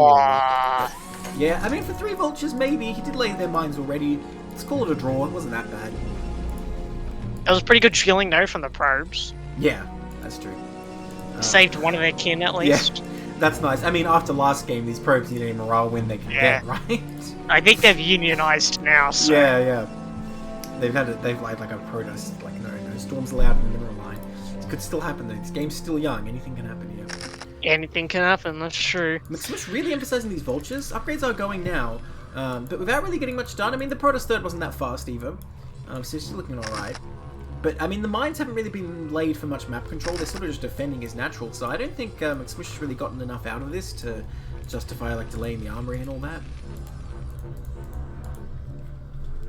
Yeah, it's, yeah, I'm not sure what this build was really going for in terms of early game. Maybe he just got spooked, or he's not comfortable with doing like Vulture, Mines, Vulture type opener, like to the classic Vulture opener, and he just wanted to get a faster tank out. I wonder if there was a few tanks holding back here anyway. Starport going down. Oh, and a 3rd CC. Okay, so he's going to try and get over there. Yeah, I thought he might expand with siege mode at that time. Scan's going down. Oh, he barely sees the Stargate. That's pretty huge. If he selected it, I assume he did. So you're going to see that it's Arbiters coming up. Well, I guess you could think it's Carriers, but I mean, you only see the 1 Stargate and no core speeding. You probably assume it's Arbiter. Oh, that does block. For a second I thought it didn't, but it does. Should be able to clean these Vultures up quite nicely. Kind of getting built. So, I mean, Swiss kind of just giving these away, not microing them back, just watching them die. Very unfortunate, but at the same time, Vulture's trying to move out of the natural again. A lot of Vultures have been thrown away here for not that many probes so far. Yeah, it looks like McSmush is dropping down the factories. He's going to have to extend himself over this area to take the 3rd, which might be a bit difficult here. Yeah, what's that tank count at the moment? I see 7. Yeah, okay. So, we've got a fair number of tanks to take that 3rd base, which should be okay. We don't have too many gates up from the Protoss side of things, so we should be getting into a 3rd base for Terran. Yeah, Protoss going to need a 4th here sooner or later too. Arbiters are coming up, but I mean the Terran's upgrades and Science Vessels will be coming up as well, so I don't think kind of been too much threat. Now, this is something you don't see actually as often on Eclipse. A lot of the time, people like to go for heavy gateway styles with drops and that kind of thing. Arbiter are a lot rarer, actually, because it's relatively easy for Terran to cut off recall avenues, I feel. And also, I think Protoss likes to try and get in and do more damage before the map can really be locked down. Because like we were talking about earlier, if Terran just kind of walls off this big ramp here and just keeps going left, it's not that hard to split the map. It's really not, yeah, but judging from Refrigerator's play, since we didn't really adapt to it being a two-player map to begin with, I think he just does like the same build every game. Well, I mean, it might be stronger, right? If that's just what you're good at, that makes sense. Yeah, exactly. Going for what you're comfortable with can be definitely a sneaky way to play. Didn't even catch it. I mean, the thing is, Arbiter's always a very robust option. Hang on, 2 tanks out here, no one to back them up. 3 kills for the goons. Well, okay, maybe not quite 3, but almost a good trade, but now 2 goons for 1 tank, that's generally where Terran's like, okay, that's fine. Yeah, it's generally even-ish, I'd say. Nice try by Protoss, though. Almost got those exposed... Equal gas. Yeah. I mean, Terran will be gas limited here on 2 bases. He wants to make a lot of tanks. Yeah, and that's also a lot of mines really close to the tanks. It makes me very, very hard. Well, the 60's been done for ages, by the way, but Terran not really trying too hard to move across here. It might be a bit of a mistake. Yeah, we're a bit stunted right now, even though like we're not really receiving any pressure. We also aren't really making units from Terran. Like, we've got these factories, but we're just not making the units. Like, we're really, there we go, we just started all our factories now, as I say it. But, yeah, we got a lot of tanks in the natural, and we're not really moving towards that 3rd base, which is really our objective here, going into, like, the 3 bases push with 2-1. But, Arbiter's nearly out now. When it does come out, it shouldn't be too long. It should be about, like, 12:30-ish or 12:40-ish when the stasis will be ready. At least 1 stasis. So it could be like, if this is truly optimized, we should be seeing like a 1 stasis bust coming from Fridge to really, like, you know, shut this down. But... And that'll be a great moment for Protoss to do it as Terran's trying to move across this area where you can't build stuff. And, you know, you have to put stuff here, or Protoss is going to run stuff into your 3rd, so, I mean, it looks very threatening right now. I mean, the supply looks okay for Terran, 125 to 160. It's not too bad, but it is going to be tough to defend with that Arbiter, because the vessel, I don't think EMP was researched. In fact, is there even a vessel? I thought there was one, but I guess not. Nah, I think getting vessel hit's a mistake anyway. Well, there's not going to be time, right? Yeah. You're never going to have EMP for the first stasis. Definitely won't. I think just getting turrets and depots, and that's enough the problem, right? He has to move into this area where he can't build. And now CC's landed. Terran army all still very much to the right. I don't think Protoss is aware of this. There's no observer here, but if he is, I mean, he could sort of swoop in here and kill it. Let's see. Yeah, especially since the tanks are out of position. They're not really covering that ramp. So, it looks like we are getting EMP. And we are getting a recall as well, so... But, we should be hitting max from Protoss at about 13 minutes. Pretty good timing. Like, this is a very formidable defensive location. Unless a shuttle gets in here and drops on there, then it all blows up. I'm just so paranoid about those mines. Like, it's bothering me in the back of my head. Like, all it takes is 1 zealot there and everything's gone. Uh-oh, the prophecy's coming true. He's just moving in this area where there's nothing to stop him. Terran's still sieged up all the way over here. What's he going to do? He's going to have to lift, I think. We're just not controlling this area at all, and it's going to cost us our 3rd. Like, if Fridge realizes what's going on, yeah, we've already lifted the CC. All big stasis here we go. Here. It looks like all the zealots are running in. Oh my god! Like... The mines are going to pay off. Oh my god! Yeah, oh my god! Come on, explode! Oh, there they go. Oh. Every tank going down basically, except for the one still in the natural. Like a hot knife through butter. Or I guess like a speed zealot for a minefield, same thing, right? Down to our last few zealots here, just going to throw them away a little bit, just to see how many more tanks we get, and now we back off. Very nicely done from Fridge. Excellent play. Taking out the 3rd. Yeah, but Spush just didn't really control like that 3rd space at all. It just sort of gave it up. Probes though, they're in big trouble. These vultures are hunting. There they find and them. Even more probes coming out. Oh no! To be absolutely eviscerated. Well, Smush may have lifted, but Refrigerator's mining not going to be going so well either right now. Oh, come on, you can target those probes. There you go, you're going to clean those up. Great move here, at least get some damage back of his own. The CC is fine, at least, but a lot of SCV's died. He's actually lower than he was when he was on 2 base. Still hasn't secured this location, though. Yeah, and there's just also, like, barely any mines on the map as well. There's, like, two spots where the mines are, and these mines need to get cleaned up, so... It's just... Mixbush is not in a good spot here. Like, we've got our 2-1, and, like, we lost a lot of tanks. Like, I think it's, like, a group of tanks only. And the mines that we had played... and you can't really afford to trade off these vultures the situation is in, actually. You can't trade off anything at the moment. Like, 120 supply to 193. Dude. What? That EMP was not the one he needed. I think he just clicked on the map where the Arbiter was, but the Arbiter didn't stay still. Then again, it might die! Oh, no Karen boosters yet. I was gonna say the vessel pilot was drunk, but yeah, you're probably right. Yeah, maybe. Now, this is what we were talking about earlier in the game, right? If the mines were sort of more forward, like in this area, he might have had the time to get the tanks over there and defend that location as well. Yeah, you want the mines there anyway, just like spot and then have mines in front of the tanks to really hold the position. I think in most cases, you assume your Protoss opponent is competent enough that the mines will only slow them down. They won't really do much damage. I mean, if it's a lot of zealots like this, it's a good way to stop them, though. That's a lot of zealots. Uh-oh. Tank's mostly still back here. He's still not moving out most of his force. He's trying to take this third with just a handful of units. I mean, Protoss might get sort of sucked into fighting the main army of the tanks, but I'm not so sure. That's a lot of zealots. Oh my god. Yeah. That is just... The vultures are off duty. What are they doing? They need to be back here. Here we go. The zealots are going to get used. He's pulling the trigger. Congo line straight towards those tanks. Looks like I might get stuck on those mines for a little bit. But, yeah, we're just going to jump on this front tank at least. Well, actually, like I said, though, he did get sucked into fighting these tanks, leaving me able to do a lot of damage here and actually push this back.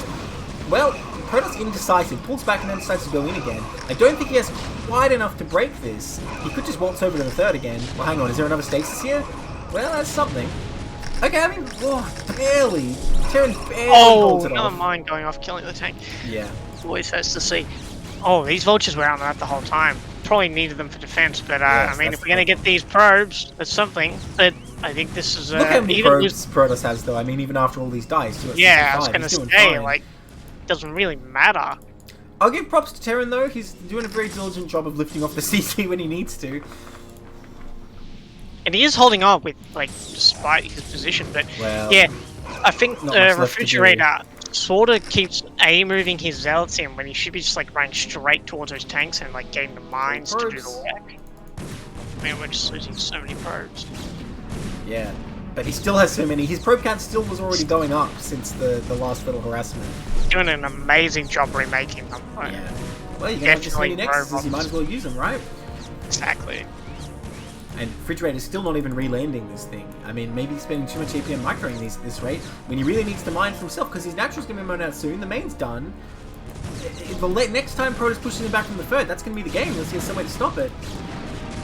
And these vultures sorely would have been needed for defense. They did kill a base, but I mean, Protoss has enough bases at this point. Like, do you even really care about that? And the Protoss will just retake those anyway. Like, yeah. They've cleared everything out. Yeah, so another probe. And we're going to take the other corner as well, so this is going to make a split map situation even more dicey if we get to that stage. Okay, for the third time, it was just putting mines in this location, but it looks like the tanks are coming to help this time. There we go. So, yeah, if he really fortifies this location, puts some tanks back deep in here, puts a million mines, Protoss makes a bad attack, Terran can survive. It's still 200 supply to 113. A well-executed Protoss attack will end the Terran right now. That's the condition, though. A well-executed attack. Anything can happen. Could be a badly executed attack. What upgrades is Terran on it right now, anyway? 3-2 for Terran. Pretty powerful. Protoss unit. I can't select any. Only on 2-1. He sees the attack coming. He knows what's up. A few goons getting baited in over here. Gonna have a pretty bad time. Nice mine hit. Vessel needs to make sure it's in position. Oh, mine! You gotta pull those lots back! Oh my god, that mine must have done so much damage. Zealot shields to mines, and quite a few zealots to mines. But yeah, I think it's just too many units in general. But there's so many Arbiters here, I just realised. We can play stasis every tank. Well, hang on, he has lost pretty much all of his army already though, so it kind of doesn't even matter. Well, Okay, maybe. That is a lot of stasis, but it's sort of too late. Most of the units are already gone. And there's enough Goliaths to pull these away. One tank gonna try and block this. I guess once these Zealots get up here, it might be a dicey. There's still a storm here. I mean, they just kind of walk out of it, though. Thought that would be way more devastating, though. Like, was showing his quick reaction time there. But yeah, we don't have that many gates from Refrigerator or something, because yeah, we just ran out of goons very, very quickly there. Either we weren't replacing our Dragoon counter, we were just solely making Zealots, which is a bit of a mistake. But yeah, we'll see. The next, there's always more attacks. Like, Protoss has got plenty of money. Gathering the next wave, right? Yeah, Terran really needs to focus on this area more. I mean, this harassment, it seems cost effective, but if this gets broken, the game is just over. So he needed to relay his minefield, but he did not. And Protoss doesn't look like they're going to wait. A lot of Zealots and Goons coming up here again already. A bunch of Storm available. Observer does die, but he already knows there's no mines. This base is going to get taken out, but I mean, you lose 1 for 1. That Terran's down to none, basically. Yeah, I mean, even if your Protoss loses that corner base, like, Mixed Smush is doing a very good denying that base over there, but like, how do you possibly stop the infinite barrage of Protoss units that are ready to come? This is an interesting attack, though. It's just mainly Zealots, getting quite a few tanks for Zealots. Always a really efficient trade. Storms. 2 huge storms going down. One more. Nice. Well, surely, it's yeah, something. there we go. It's not that good, but it's something. Oh, and this Vulture's actually not going to finish off this Nexus. Oh, well, actually. It's going to take them a while, though. They're going to be here for a while. Oh, we don't have an observer there, so we're going to lose all our goons. Well, that goon was shooting the Nexus. Like, I'll help you with that. I can't wait for this.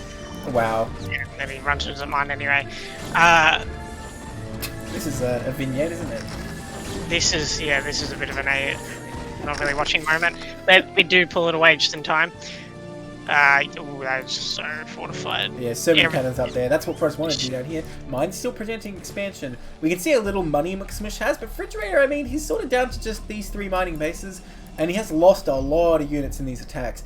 If McSmish can somehow, and I don't know how, get across here and fortify this, he can probably keep going. At every turn, he's been on the verge of defeat, but Protoss just can't quite finish him off. Yeah, it's he's having a bit of difficulty cleaning off this Terran. And the Terran's just sort of gotten his 3rd base up now. He is mining, but it's just 1 base Terran. He's not going to max out or anything. He's just going to barely live until he can try and take a 4th base. But, you know, Protoss has to pretty much leave him alone and let him take a 4th base, really. Like, the first should be able to deny 4th base.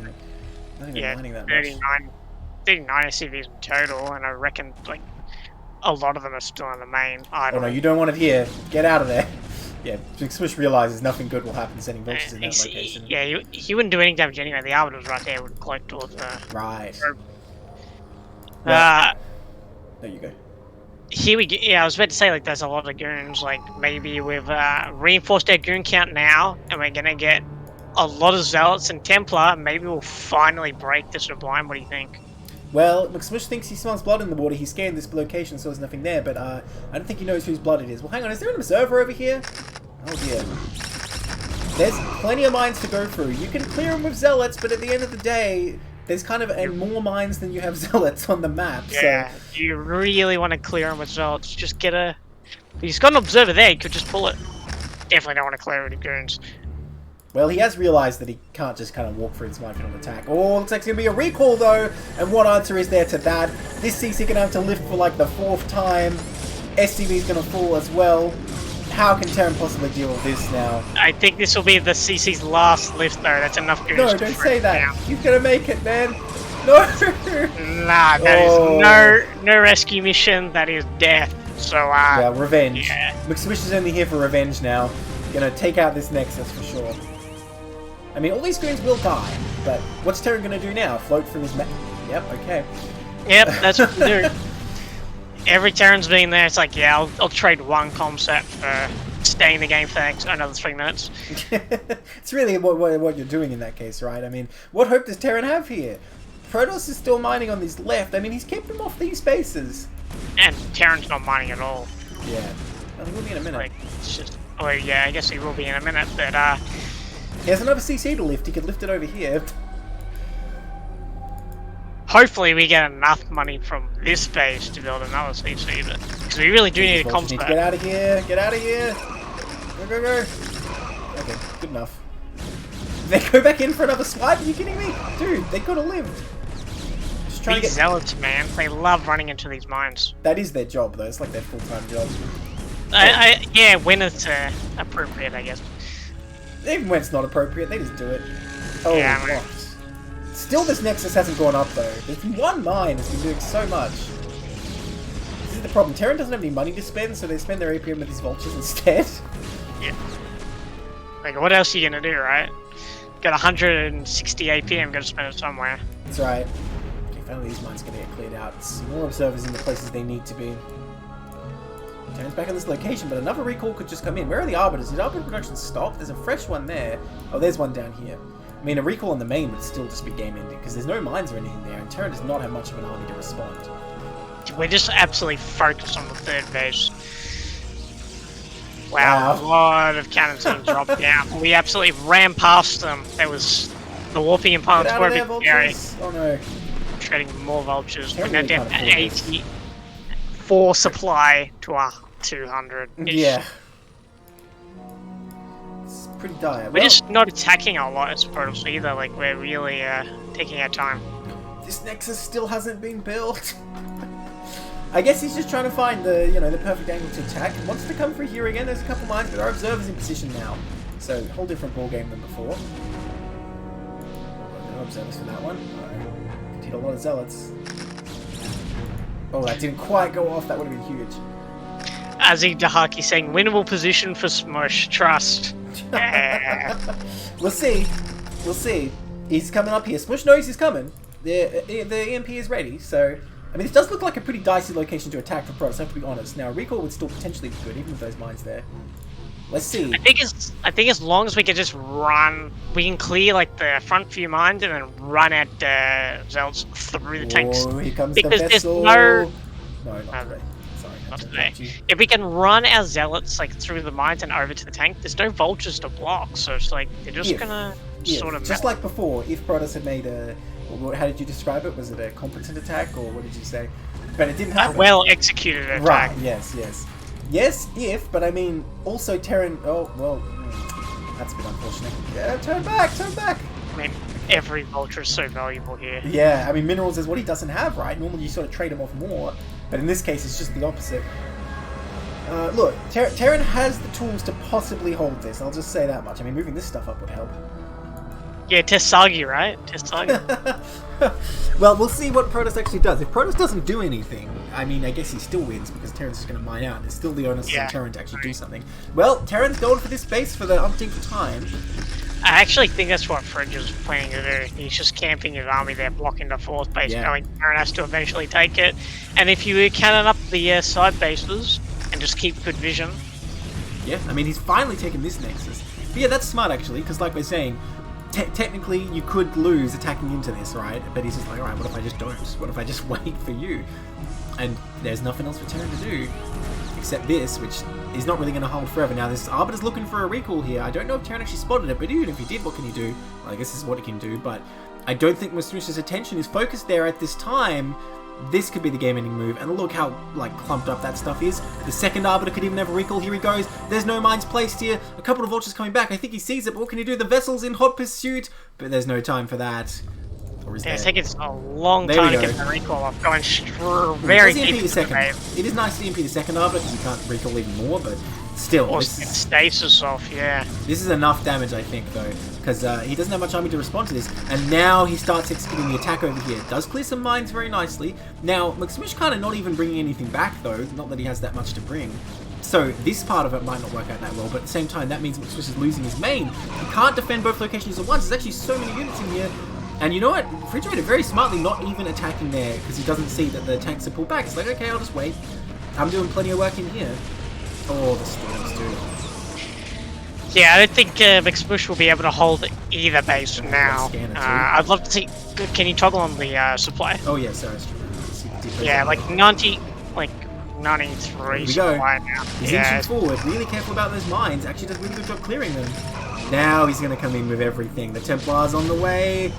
Oh. He's going to be massive storms, getting a nice clump of tanks there. Still got 2 more Templar on the way, but I think just the Zealot alone will be able to... Nice D-Matrix, though. Very nice team. Dude, Protoss is not even going to break this position. The game's going to end and this position will still be held by these tanks. My god, they actually slaughtered that Protoss army. That's crazy. I like the idea with the Templar going up into the what happened in here? Where'd the Protoss army go? I think the tanks cleaned it up. He sent some back because he still had a lot of the natural, remember? Yeah, well, I guess Terran doesn't need any supply depots when he's only got 82 supply, right? Yeah, right. DT, though. He's only got one scanner. This becomes quite difficult to deal with, actually. Unless it runs into mines. Not today. Yeah, Fridge having a really hard time trying to clean off this, wash off the scan. Yeah. Must be so frustrating. He's tried everything, right? He's tried recalls. Oh, well, I mean, the Zealot's still going to work. Eventually, he will kill every building. And now Terran on the offensive? Coming and sieging this base? This is crazy. This is crazy. And, like, the two bases that, like, you usually don't go for as Terran. Yeah. You go for the other side of the map. I mean, Protoss rebuilding some. He has some money. Oh, I Vessel almost went I don't lose that. Surely this base mines out soon. I guess all those lifts, it takes an extra long time to actually get all those minerals. Protoss only down to this base, assuming this isn't going to last long. And that is almost mined out, but Protoss does have a huge bank. This is crazy. Yeah, now Protoss needs to absolutely focus on getting the corner bases up. This game is vital. I mean, these cannons might actually just be a liability in terms of minerals spent. If you can't break up Terran army positioned here, then those cannons are actually just going to be dead minerals that you're wasting. Although, the Terran army is split, right? He still has this position, although it's a lot weaker with no mines or anything. But this is not that big an army. If Protoss just bought everything, I think he could roll over that. I mean, one stasis and that, that's all cleaned up. For sure. Yeah, but the Protoss just needs to move his army into that position to hold that space, get those two bases up, because if he has those two corners, and, like, he's also taking, like, the top left as well, like, Terran just won't have the money to really hold on. Dude, this Nexus is not going to go down either. Lay the mines. Where's the observers? There's no observer in this spot anymore. Are we going to see another, like, massive mine, like, disaster? Oh my god. I'm scared. We're really not good at rebuilding these observers, are we? Oh, there we go. One observer is nearly There's observers around. They're just not quite where they need to be. And I guess he does lead with the one Zealot. There's nothing that many mines, actually. So this is fine for Protoss. I mean, Terran needs to pull these vultures back. Good tanks firing. Oh, he's still hitting that base. Losing these vultures is no good, though. And now I think he can finally break this position. Yeah, because what does Terran have here? He doesn't even have a vessel. I don't know how much NG he has in his one contact. Well, there's no mines. Yeah. Oh, he needs so, to this is the very exposed tanks. And I think this is it. Well, although I Zealots to run into, just a bit to the side. Oh, and he's finally going up in here. Yeah, no, he's walking right on top of those SCVs. Yeah. Or even drags mines into them. Well, sorta. I feel like this is a good game just to highlight how well a mine tank as a composition can be at defending. GG is called. Wow. Even as the game ended, mine's still devastating this Protoss army. God, I gotta look at the score screen for that. How many units died? Okay, 305 killed for McSmush, 285 killed for Refrigerator. God damn. Slaughter. I mean, a lot of those would be mines. Yeah, mines for sure. Unit. So yeah, 309 from Refrigerators. I mean, that's the thing about mines. They're the best Terran unit, but they're also the best Protoss unit sometimes, so... Yeah. Definitely a very powerful kit in the Protoss tool belt. Yeah. Alright, damn, that was a hell of a game. These are amazing games. Refrigerator always playing these close games, man. Damn. Yeah, he knows how to draw a game out either, you know. From one side or another? Yeah, either PvZ where he just manages to hold on, or PvT where you can or just can't finish off the Terran. Alright, we're gonna jump into our next one here. Keep going to group 32. Hey, guess what the map is? It's Eclipse. In the top right, I believe in the last game for tonight, we have Refrigerator. In the magenta, of course, and in the bottom, in the red, we have SVA3. I mean, do you say it a different way? Is it like Sway or something? Like, or is it just SVA3? You tell me, Zesky. I think it's far. I don't know. That's what I call him. I'm trying to read the phrase in you see? SVA. I've heard plenty of people call him SVA. Yeah, okay. I say Sva. I like Sva. Sounds pretty good. Meanwhile, Refrigerator, nice and unambiguous, right? Artosis mod battles to someone in the chat? Is Sva also an Artosis mod? Yes, Sva 3 is also. I see. Well, surely the one playing Terran is favoured in that case then, right? I don't know. I haven't seen Spa play in a very long time. I know he's been... Well, I just mean, if you're watching Artosis' stream, surely, you know, you got to bet on the turn. Oh, yeah, you bet on the turn. Otherwise you're like a trader or something, I don't know. I'm not sure too many people watch Artosis' stream to learn. I think they just go to get donations. I suppose. But yeah, you better be nice about them, people in the chat, because they'll ban you in Artosis' chat as well. Here at CPL, we won't ban you, unless you deserve it. Unless you try and expose the systemic corruption in CPL. Which isn't there, wink wink. That's a bit of a interesting depot placement though. It's gonna make sense, man. He's gonna do it. Yeah, I mean, it will make sense eventually, but yeah, it's just, you don't usually see the first one being that far over to the side. Well, you know what? I played so many times I put the first one, but it's 1 too far to the left. I'm like, oh my god. I put my barracks in some really weird position, I just die, so he's probably just making sure he doesn't block himself here, I don't know. Oh, 100%, that's gotta be why he's putting it there. Oh, you know what? Fringe benefit of this, it spots the ramp so you can see if a probe is coming in for a gas steal, which once again did not happen. Refrigerator, do you even know how to play Eclipse, man? He's too honourable, man. You need to check out some Protoss on the ladder replays. Or, you are an Artosis mod. I'm surprised you haven't seen how the Protoss is playing on Artosis' stream. Play like that on Eclipse, you'll get some easy wins. It's interesting he's not taking advantage of that. I mean, you know, yeah, sometimes in CPL, I think people a lot are really of trying to learn their standard build. like particularly in CPL, like low-ranking Protoss, I see quite often on the ladder when I watch like people playing like E or D rank. Like the Protosses don't go for the gas steal, and they just play really standard because they just want to like practice the build order rather than using the map to their advantage, which is fine. But I also think two-player maps would, if you don't gas steal, do tend to sort of favour the Terran. Yeah, you know, that takes me back for sure. By the way, double gate coming up here. Gonna be some goon pressure. But for sure, I remember playing in like Outsider or something, just trying to learn off that one /2-1 tutorial. That's all I knew. And like, I don't know if you know Outsider, but it's not a map where you play standard. It's a very weird one. I don't know the map now. A refrigerator says, I only steal on 4-player maps. Yeah, that's gonna be the dirtiest. That is like chaotic evil right there. Yeah. God damn. It's so annoying when they palm scout on a 4-player map. He really wants this probe. Now, double gate can be a bit threatening, but if he just stays up his ramp, it's very easy for Terran to hold. And he's already making extra marines, so if you just have like... Oh, he's getting the bunker though. And yet, what is going on here? Ooh, so... Could it be an FD push? That's probably what he's thinking. He was still mining gas even before the factory was done. Yeah, so it's still mining now, so yeah, it's going to be an FD push. Now, the thing is, he can't actually push versus this, but I think it's still a good position for Terran if he figures out what's going on, just gets his C-turret and A-tank and goes to CC immediately. I mean, would Terran still be ahead there, right? Because this was 10-15. No, I'd say it's even. Well, you're both going... Ooh, I thought he was going to get Nexus. You're both going for, like, military. Yeah, I guess so. So, like, you know, it should be relatively even-ish state of the game. Ooh, double fat though. Interesting build order here. Not quite the refined 2-fact we might be used to.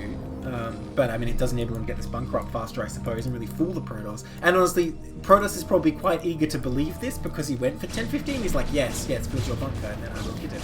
But at the same time, Terran actually has to hold it. Uh-oh. Not. He's just going to go back up the ramp. Alright, bye. That's pretty funny.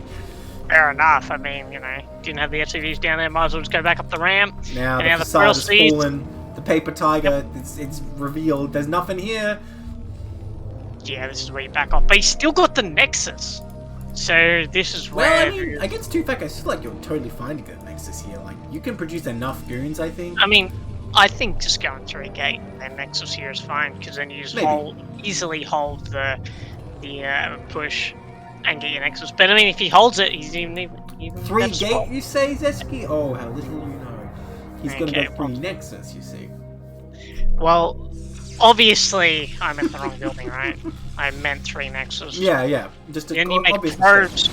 Then you make probes to hold this. This tank has no fear, my god. Dude, he's not bringing any SCVs with this. Takes out a goon already, and you're facing 2-fac. Every goon is so precious. Bringing no SCVs with this might be a severe mistake, though. That may cost him the game, because you need to repair, you need to build bunkers and all that sort of stuff. But hang on, a CC's going down anyway. The third Nexus was cancelled. What's even going on? I'm losing it. I'm losing it, man. I can't handle this. Both players, just doing, interesting variants, I guess. Dude, so many, like, fake outs and bluffs in this game. Yeah, like, it's just fake out, and then not pushing. Cancels, it's a bit of a all over the shot game, but we get a vulture out here now. I mean, Terran's gonna stick to this getting his eBay, and if he can. Do we have mines? I don't know. Let me see. Can we check? No, we do not. No mines, so we're just gonna be doing a little bit of He heard us and turned around, it's like going out. Not even researching, but if you can get the probe, that could be huge. Huge delay on that Nexus there. Oh, he's gonna get down in time. Is Protoss gonna do it? Protoss not macroing. Oh, he gets it. So unfortunate for Terran. Terran's spewing when that happens, honestly. I can tell you from personal experience. But he gets a probe anyway. Oh, and he gets out. Nice. I mean, still totally worth it, right? Yeah, definitely just getting the probe for essentially for no cost, which is always worth it. But yeah, now Spar's going to just standard macro game, although I say, like, getting the second base down now when Protoss would be mine forever. I'd say Protoss is definitely in a better position here. But here we go with 5 factories going down. Terran wanted to push this game, we just didn't 3 factories going down. It's gonna happen.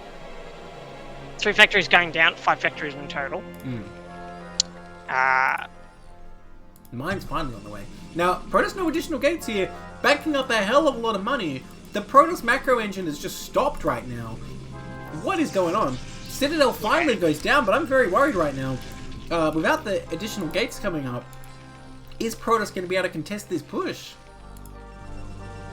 Yeah, and that's his first observer as well, right? That just popped out. Like, we absolutely don't know this 5-fact push is coming. Yeah. But yeah, this could be quite devastating to the Protoss, especially if the Terran can get that third base. It's definitely not safe yet. On this map, it's not really any easier to kill the third, so you just take the natural, right? Because he's got this ramp to get up. Yeah, but, And you can't build over here. But if you don't have gates, like, true, virtually pushing it with they are coming down now. Maybe it'll be just in time. Who knows? Citadel's done. No legs yet. No Templar. What's going on here? With no Academy, DTs could be just as effective in stopping this, but I don't see any Templar coming up. What's that building? That's a gateway. That is a Stargate and Templar. So he's going for the Arbiters. There's not going to be any time for that, but again, DTs can still be made. Ooh, getting the Observer in here. Like you said, if he manages to signal comsats, maybe he'll start producing some Dark Templar to hold. I mean, that would definitely hold. I mean, even if Terran has scan, it can still be a useful tool, right? So, I have nothing against it. Let's see, Terran, not with as big an army I would expect by now, but I guess these units really going to start pumping out in a minute here. And I imagine they'll wait for one more round and then start pushing across. Yeah, this push should be quite strong, especially because, like, this Protoss tech is, like, really slow as well. The extra gates are really slow. It's just, Well, I want to say with 6 gates you can hold this. I think this is enough. Yeah, but we also don't have... We only just started Zelegs now. Yeah. I mean, the Terran still doesn't have the army yet, so... I mean, I feel like I could move out with this. What does Protoss have? Protoss has, like, 10 goons. So, yeah, I guess he could move, but he's just not... He hasn't moved yet. Don't forget the Marines, too. They're still in there. Wait, weren't there more than 4 Marines before? What happened to them? Did they die? I don't know. There were definitely like 6 Marines, right? Oh, that's right. He pushed a little. Yeah, I forgot. Yeah, he did do a little push. I didn't remember Marines dying. I thought he got the goon and then backed off. Here we go with the shuttle for the fan. You're right. Here they are. They're doing their job. Here we go. Scouting. Yeah. Scouting. I mean, I feel like SVA's delaying too long. Like I was saying before, if he waited one pressure and then gone, he could have been in this spot already building turrets, but now it's going to be really hard. If Protoss moves out and like holds these ramps, you can get a lot of time delaying there, and time is on the Protoss side, of course. Here he comes now. Observer sees everything. Got to bring those Marines with you. Oh my gosh. Okay, I don't like going this way either.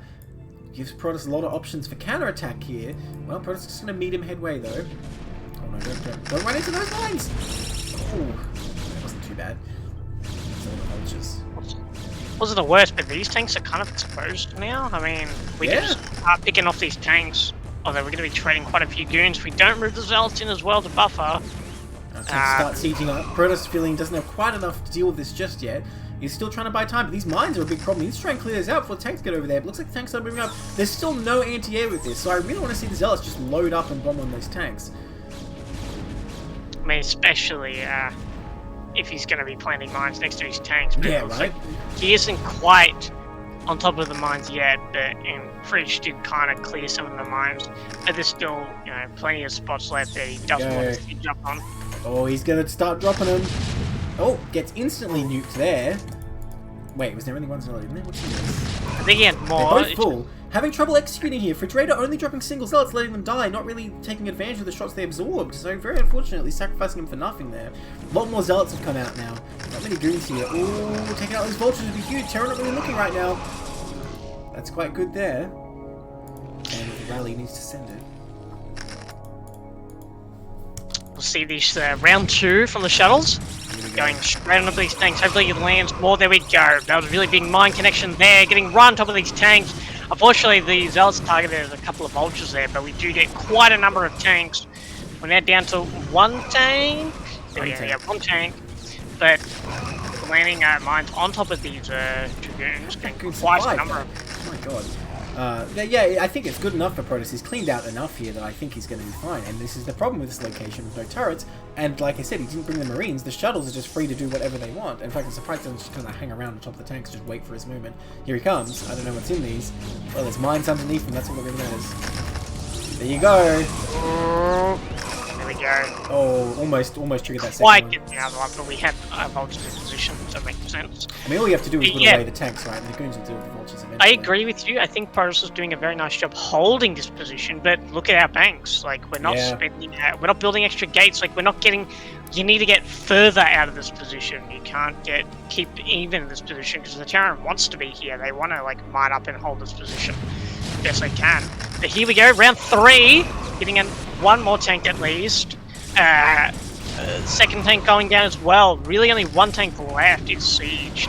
All these tanks back here not taking part. If they were already in position, it's probably going to be a slaughter for the Protoss. Yeah, now, probably going to get these goons on top and clean this up, it looks like. Oh, well, it always looks like you can do it, but suddenly the goons all start exploding and you go, maybe not. Yeah, definitely need zealots to buffer. But, yeah, getting quite a number of tanks. Just really taking the winds out of Svar's sails. And now he's getting to double armory, taking a third base behind this. I mean, Terra's position doesn't look that bad at all as long as he like maintains this third. He's not doing too bad, but the problem is the Arbiter will come out and that'll be a significant advantage for Protoss once that's on the field, I think. I think Terra needs to make sure he pulls back now and not lose any more, because defending this third is going to be a difficult thing to do, I think. Yeah, I think Terran's not also in nearly worse position because Protoss hasn't been spending their money. Like, we don't have a 4th base going down here. We haven't tried to take the 4th base at all. We've solely focused on this micro. Bit of tunnel vision here, but I have to say we are getting work done with it. So, you know, we are surviving. How did those things die when there's a reserve there? You've got no idea. It happens so often. Yeah, even when they got range? Yeah, it's just crazy. Dragoons really have no brain. This is a huge trade for Terra, just getting all those zealots almost for free, really. Which is good for zealots. Quite a lot of value there. Now, the problem continues that you can't really cover this area of turrets. Getting one over there, but if Protoss is really determined here and, you know, actually spends the money, like you're saying, comes in with a couple of shuttles, even an Arbiter as well, it's quite hard to deal with an Arbiter with just scan. It looks pretty dicey still for Terran. I think this is going to be the key problem for Terran here, is trying to defend this location. If Protoss is determined to make an attack. Yeah, man, he needs, and before he can do that, he needs to get rid of some of that bank. I keep rambling on that, but that's really the biggest, like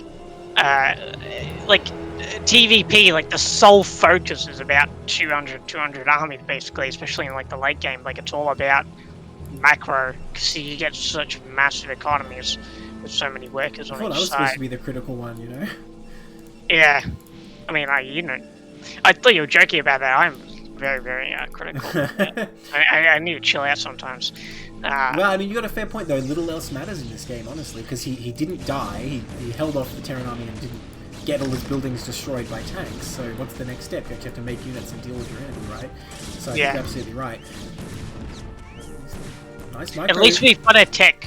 Like, at least we've been really strong with our tech. We're a bit slow at the beginning, but we're now getting it all now. We're getting recall, we're getting weapon upgrades as well. These vultures kiting just out of range of the Boon, finish off the Zealots and get the probe, and then goodbye, one of them gets out. That Marine probably not going to win that fight, unfortunately. He did his darndest. If those vultures stayed, maybe that would have been a win for Terran, but I don't know. It was on 1 health, so maybe not. Yeah. We're getting EMP now for Terran. Yes, don't want to have any recalls go down.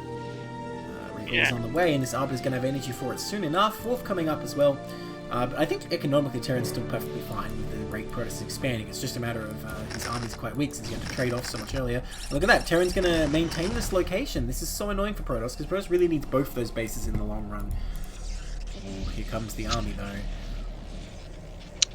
Yeah, here comes the army. Yeah, it looks like I don't think it's ready for an attack though. We're only at 178 supply to 125. Like, this is more than enough, I'd say, for Terran. Oh, probes! Uh-oh. Okay, this is pretty massive. It's probably the most damage inflicted on either player this game. Protoss is like, alright then, I guess we're doing this, and the tanks are clumped. Where's the stasis? Perfect stasis opportunity right now. Can we get it off? No, he's just going to try and kill him. Why stasis him when you can kill him, he says. It might actually be the right call here. It might be, but we do let the tanks go up the ramp. That's actually huge, getting those Zealots right the way back down, but they did kind of move them back. Can he get up the ramp, though? Yes, I'd say so. But, there's only units left. Hang on a minute. Is this a mistake? Is this going to get cleaned up? Oh, Shuttle's still doing their work. I guess there's not much else to back Terran up here. Finally, Stasis is the one remaining tank on like 5 HP. Yeah, probably a really bad stasis there. But, yeah, we could definitely get up that ramp. We could have gone up that ramp a little bit earlier, I'd say. But, yeah, this third base is going to get lifted and possibly destroyed since we still haven't lifted that CC. So, really nice job by Refrigerator, getting quite a bit of damage done here, slowing down the Terran progression. Terran now down to 87 supply, lost quite a few SCVs, and yeah, this came before our 2-1 was finished as well, so nice timing. You know, very, very, I don't know if cleanly is the word, more like, you know, surgically knew where to attack and just hit this location. Terran wasn't ready. If the tanks were spread and siege, you see it would have been enough, because that fight was quite close. Or on the flip side, a good stasis would make a big difference. As it stands, he gets through enough goons, takes out the third, and I mean, we're looking at the last game all over again, I reckon, but this time, Protoss probably able to expand a bit better. The Arbiters are out. I mean, what does SVA do from here? Yeah, it's a bit of a tricky situation. Buzzy Branch says that with that bank, the probes aren't as big of a deal. You're probably right there. True. They're just taking up supply. Yeah. Oh my god. Well, are you kidding me? More probes. Here we go. He's gonna get him. Or some of them. Well, anyway. It does matter now because we do not have that bank anymore. Yeah, it's we're only got like about 600. The units have been traded, and his damage continues to go down. Oh my gosh. There's quite a number of probes, but yeah, we're still quite ahead in the worker count. Dude, he's still killing them. For a little bit, we're still losing. We're just idling the probes. Get them under that arbiter. Nah, that won't save you now. Oh, except the kill because he didn't correctly get Still, unfortunate. Really good damage from Terran there. Trying to take the sneaky Bastion there. This Marine moves for no one, not even its own commander, so unfortunately the Sneaky's going to have to go to the side. Observer sees all this going on though. Man. That's not a Marine, that's a statue. I don't know, these fancy Marine suits probably have like a spike that comes out of the boot or something to hold you in place, I don't know. That would be so annoying, could you imagine? I'd hate that. Joel's just getting picked off, sort of accidentally running into the Protoss army there, but it looks like we're going to try and push. But we do not have enough vultures here. This should be, as a massive stasis. Whoa. Tanks are clumped, not enough vultures. Lol, I mean, what else can you say at that point? That was a blunder. That's the fair thing to say. I mean, it's just like, okay, alright, bye army. I'm laughing. That was, that's like sort of a train wreck. Big blunder there. Yeah, for sure. Damn, another intense game. Refrigerator putting out great games. Now, we are just going to have a 2-minute break here before we get back into the rest. There's still some Group 32 games and still another bonus game, so don't go anywhere. See you guys soon.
Alright, hello everybody, welcome back. We're continuing Group 32 here in Preseason. Those have been some amazing games. I think we are bidding farewell to Refrigerator's games for the night. It was time to let everyone else shine, but thank you, Refrigerator. Those are some great games. What do you reckon, Zesky? Let's get into that next one. They were phenomenal games, but yeah, let's steer away from the Refrigerator ones. Yeah. Give someone else the spotlight. You'd think it'd be chill as a Refrigerator, but no, the opposite. Intense.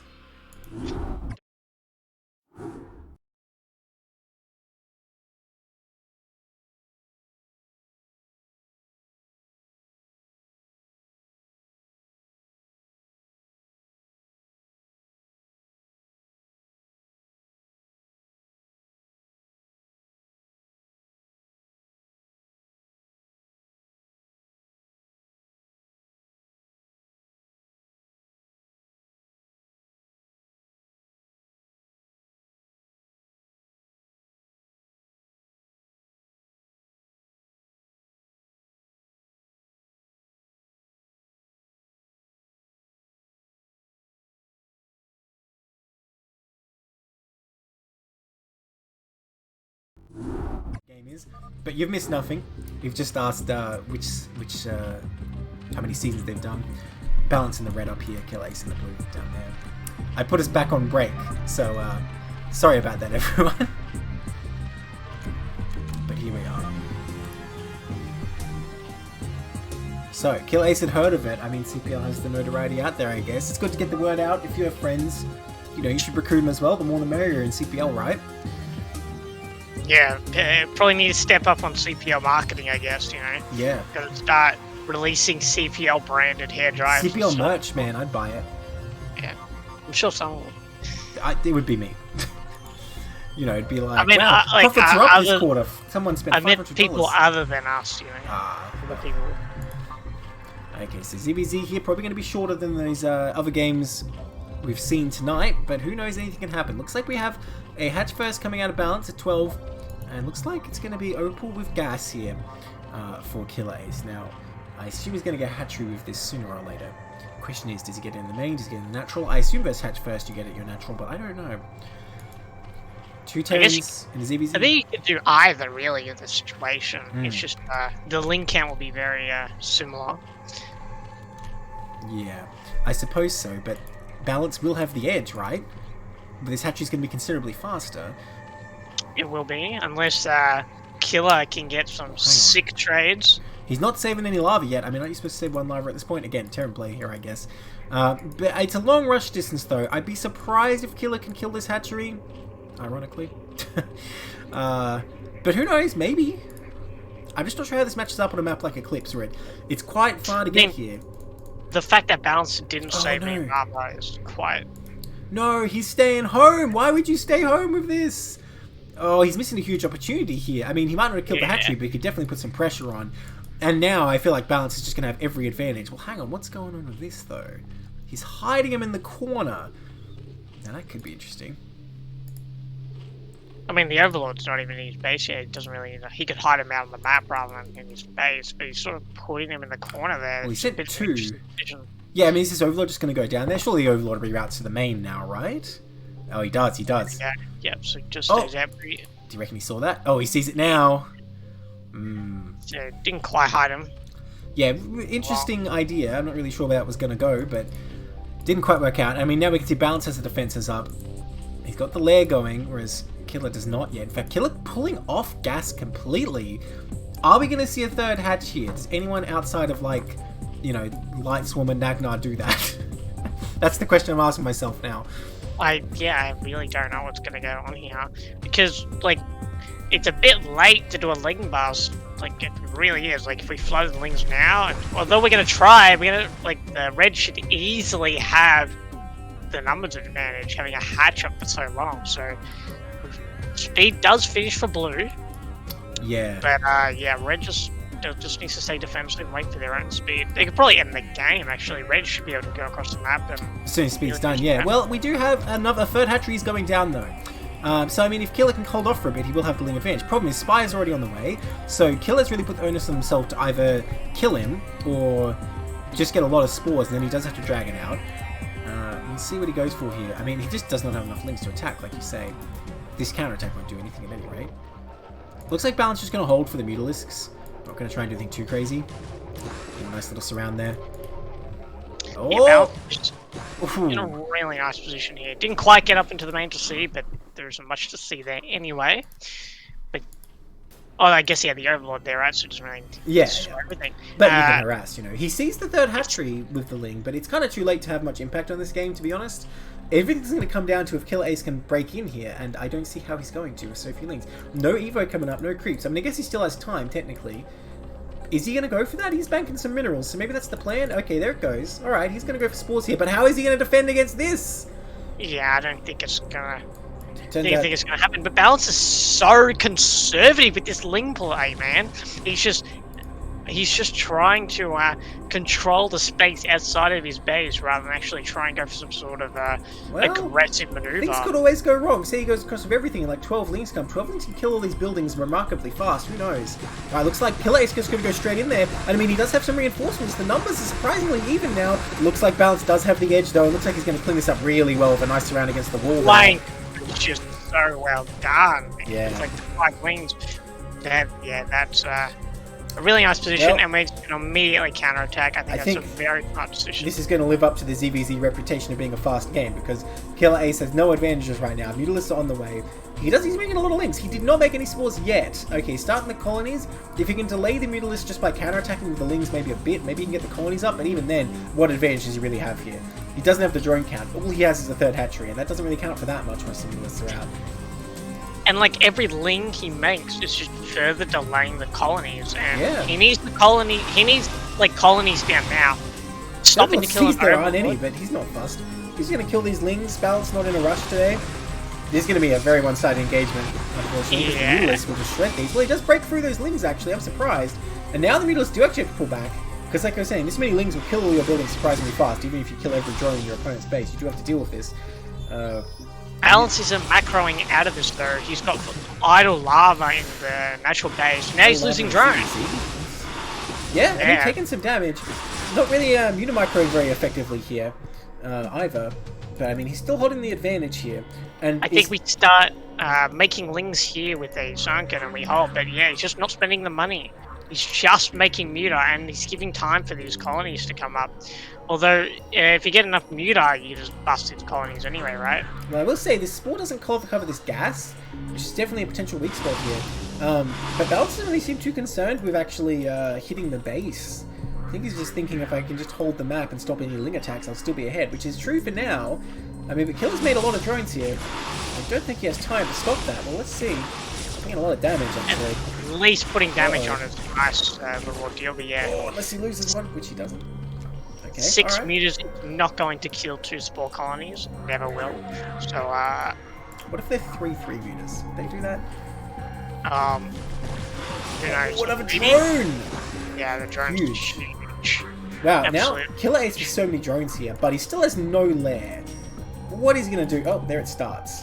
I think he still needs to make like a crap ton of Lings in the meantime, just to stay in this game, though. I mean, yeah, I mean, he's droning right now when everything should be in Lings, because, like, Balance could just swap to Lings right now, and there's no...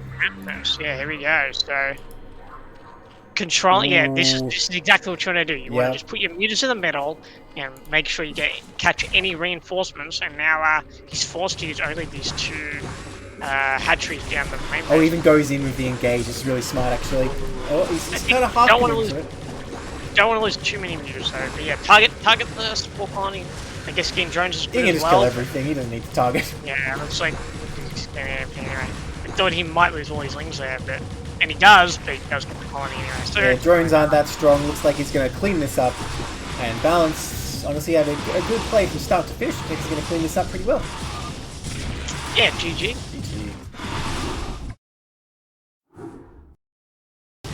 Yeah, I guess slow and steady wins the race. That's what I learned from that. Yeah, nothing too crazy, right? He sort of just... Well, like you say, he's quite conservative with the Lings, but at the end of the day, he did what he needed to do. Defended everything and just eventually hit with the deadly attack, right? And it was true from almost the start. Kill Ace didn't really have any advantages that game.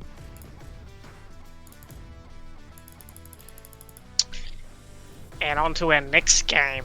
McSmush versus Killer Ace. Yes, we're going to get into a TVZ at last. Did we have a TVZ refrigerator? Yeah, what happened? I don't even remember. Oh, it was just a stim rush. That's right. Stim rush, yeah, that just ended the game. I think it was against Balance, I think. Yes, that's right. McSmush's Balance. Alright, no top versus bottom today. In the top right, in the orange, we have Killer Ace. And the bottom left, in the navy blue, we have McSmush. We've seen both of them already today. We'll take this one. Killer Ace versus CPL, of course. McSmush. I like the colour choices, orange versus blue, but I really hate casting navy. You can't read the name ever. It is pretty bad, I have to say. But we know who it is, so that's okay. It's fine, yep. Do you think McSmush will wall off you? Oh, surely not. That'd be crazy. My opinion about walling off is like, unless you're on a map where you can do a Ling-proof wall, it's never going to be that helpful, I think. I mean, even having like the low ground one... Oh, you're talking about a low ground wall? Ooh. Yeah, well, you can't do a Ling-proof wall here either, though, can you? You can't, but like one SPV wall off. Yeah, still... like we're playing PvZ now. I mean, I don't know. I'm still not sold. I'd rather just build in the main. Looks like that's what he's gonna do. You know, if you go on 8 racks and you want to do it, I think it's still only going to be worth it if you can actually fully wall off. It becomes a lot stronger. So I'm a fan of not walling in most cases. Fair enough.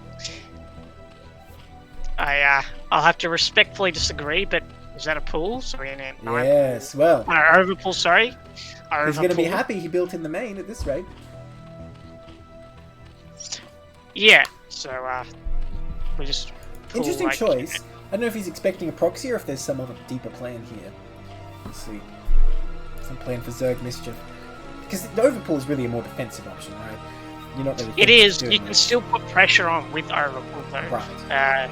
But yeah, for Terran, you can either like bunker on the low ground and get Marines in there, or like 2 SCVs on the ramp. Yeah. Personally, I prefer bunker on the low ground. I think it's a much better option. But if you are anything, I like holding the ramp, just building the CC in there. Yeah, but playing the CC down can be, you know, it is a bit of a L. Well, you know, it's just as well that we differ in opinion, because if you're going to get 2 Terrans in the cast, you want variety, right? Exactly. Alright, SCV getting in. I think we can both agree this is good. The SCV did go in the base. I am prepared to concede that. No gas. Yeah. Now? Okay, that's just late.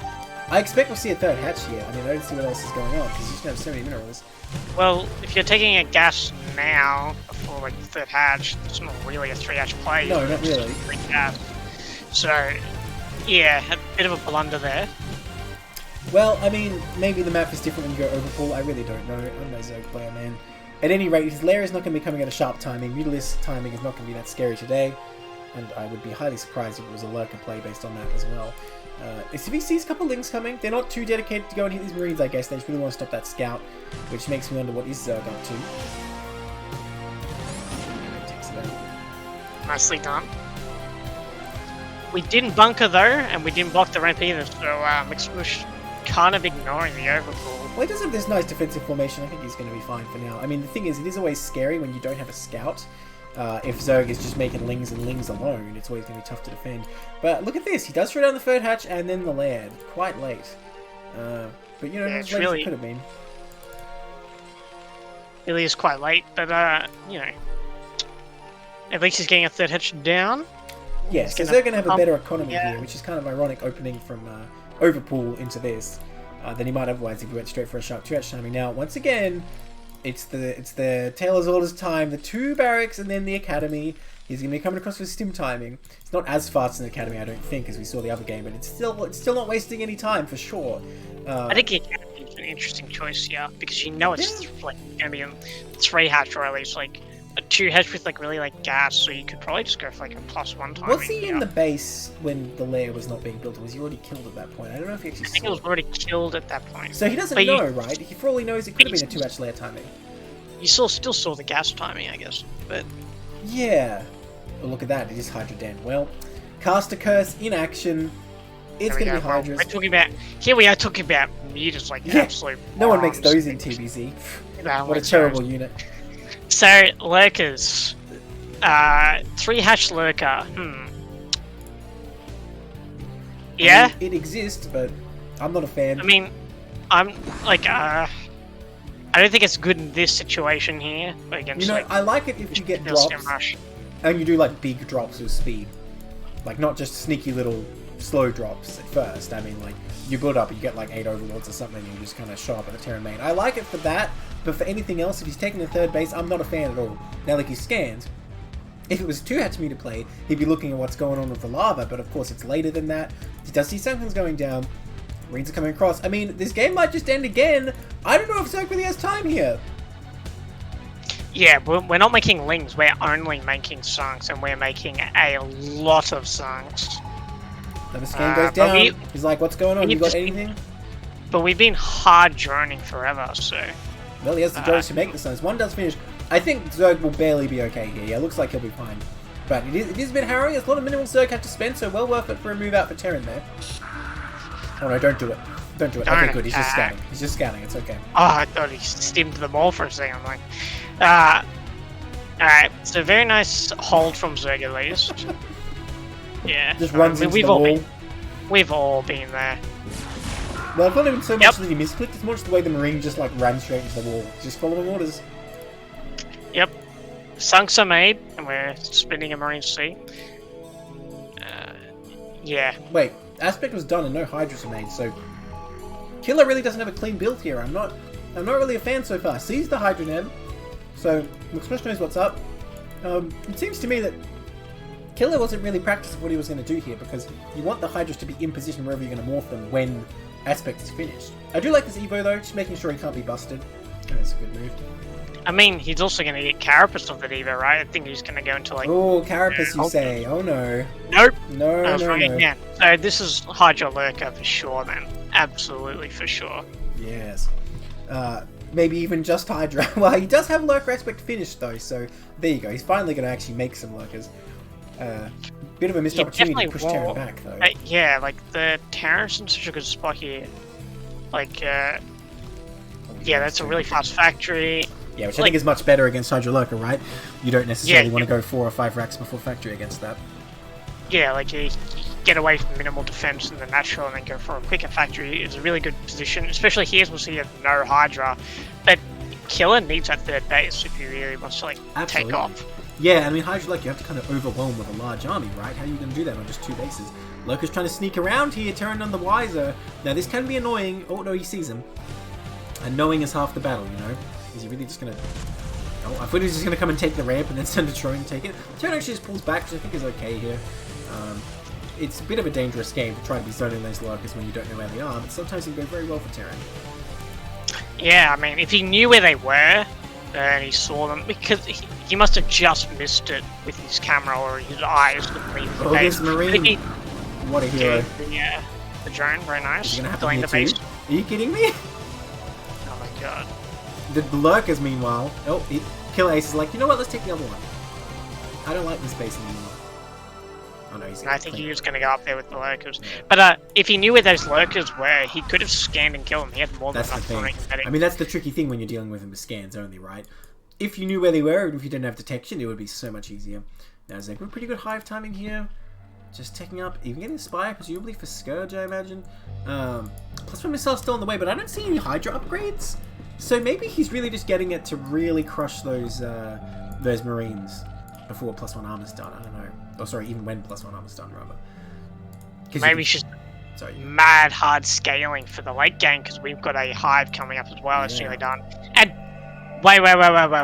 Whoa! Double Spire. Oh, this is the Hydra Guardian push. That's what we're seeing here.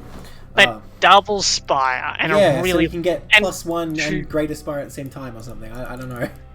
But so we're going to get armor and greater Spire at the same time, but we're also taking 2 bases at the same time. So this is not your standard. This is not your stock standard Hydra Guardian push. This is does 10 things at once, and Terran can only shut down 9 of them. Zerg's still done something, right? I guess. Well, you don't want to do this. Oh, he does scan though. Those Marines playing with their lives. But I mean, both locations pretty tightly held now. Oh, don't do it. Oh. That one's not going to work either. Yeah. So, I'm so curious. He's getting Defile Amount too. Okay, you know what? He's actually going to get both air upgrades for the late game Guardian switch. It's going to be huge. Devourers, everything. He's going to get one of every unit, and then he'll get them. I'm so excited yet so confused at the same time. I really, really want Killer Ace to get into late game and see what he's going to do with a comp. McSmush is Whoa! Didn't even see that huge pick off there. Because we don't have vessels out. We're actually making dropships instead of a vessel. Killer Ace opening up this base totally unnecessarily. McSmush has a window here. If he can get in here, if he realizes, then he can actually just kill this. I think he might realize because he's going to scan signal Lurkers. Well, they're moving back just in time to get hit by tanks instead. So I don't even know now. At least they're not stacked. Buys him a little bit of time. Well, I mean, in this situation, do you even want siege mode? Don't you just sort of... Oh, see, dropships are what causes a lot of trouble for Zerg when they're open with Lurkers like this. And he's going to start hitting this. Oh, takes that one. There's really nothing there. There's no Nidus yet, even though the hive's been done. Yeah, you can stim up there and kill it now. Oh my god, drones. Drones. No stim. Well, he's still going to get a couple. They mostly get in there. And actually, this Marine's getting baited. Actually, a win for the Zerg. I can't believe it. But at the same time, losing this base. I mean, that's still pretty good for the Terran, I want to say. Just taking out one of these bases, this one, he could still put a lot of pressure on. Although, this dropship didn't see any use, which is a bit of a missed opportunity. If he was dropping in the main or something while he was doing this, it could have been huge damage. And you know, Zerg really doesn't have much army, because like we're talking about, he's trying to do everything at once. Yeah, he's trying to do everything at once, and it's really spreading his money out. But Terran still doesn't have a vessel, he's just pumping dropships, so... I mean, I kind of like it, it can be a thing, you know, if you just suddenly show up in the Zerg main with 4 dropships, it's pretty hard to stop. Yeah, it can be, but I feel with, this many Lurkers, and we're getting Defiler out, and we've got no pressure on the front as well, I feel like a drop play could be quite held, there's all Lings in the main right now. But I guess he doesn't know that quite yet, so we'll see how well Swish does. Yeah, he's ready to stop any drop play. I mean, I think Terry's going to push out there. I mean, again, against Lurker play, I think a good use of a drop is just patrolling around looking for bases too. Because sometimes you don't want to circuit your army around. Well, hang on, he's going straight in to 4 Scourge. If only he traded for 4 Scourge. If you have an empty dropship, you're technically up on gas if 4 Scourge hit it. But technically? That was not an empty dropship. That was definitely not empty. Still trying. Holding the middle position there, which is, yeah, I guess is an okay move, because he needs to clear this. He needs to clear this, and he needs his vessels out. There we go. There's his vessels now. He should be able to relatively... Huge bank from McSmush, which shows that there's just no Marines to back this up. There's some in the dropship, but that's not really enough. Radiating those lurkers. Could move up and hit them.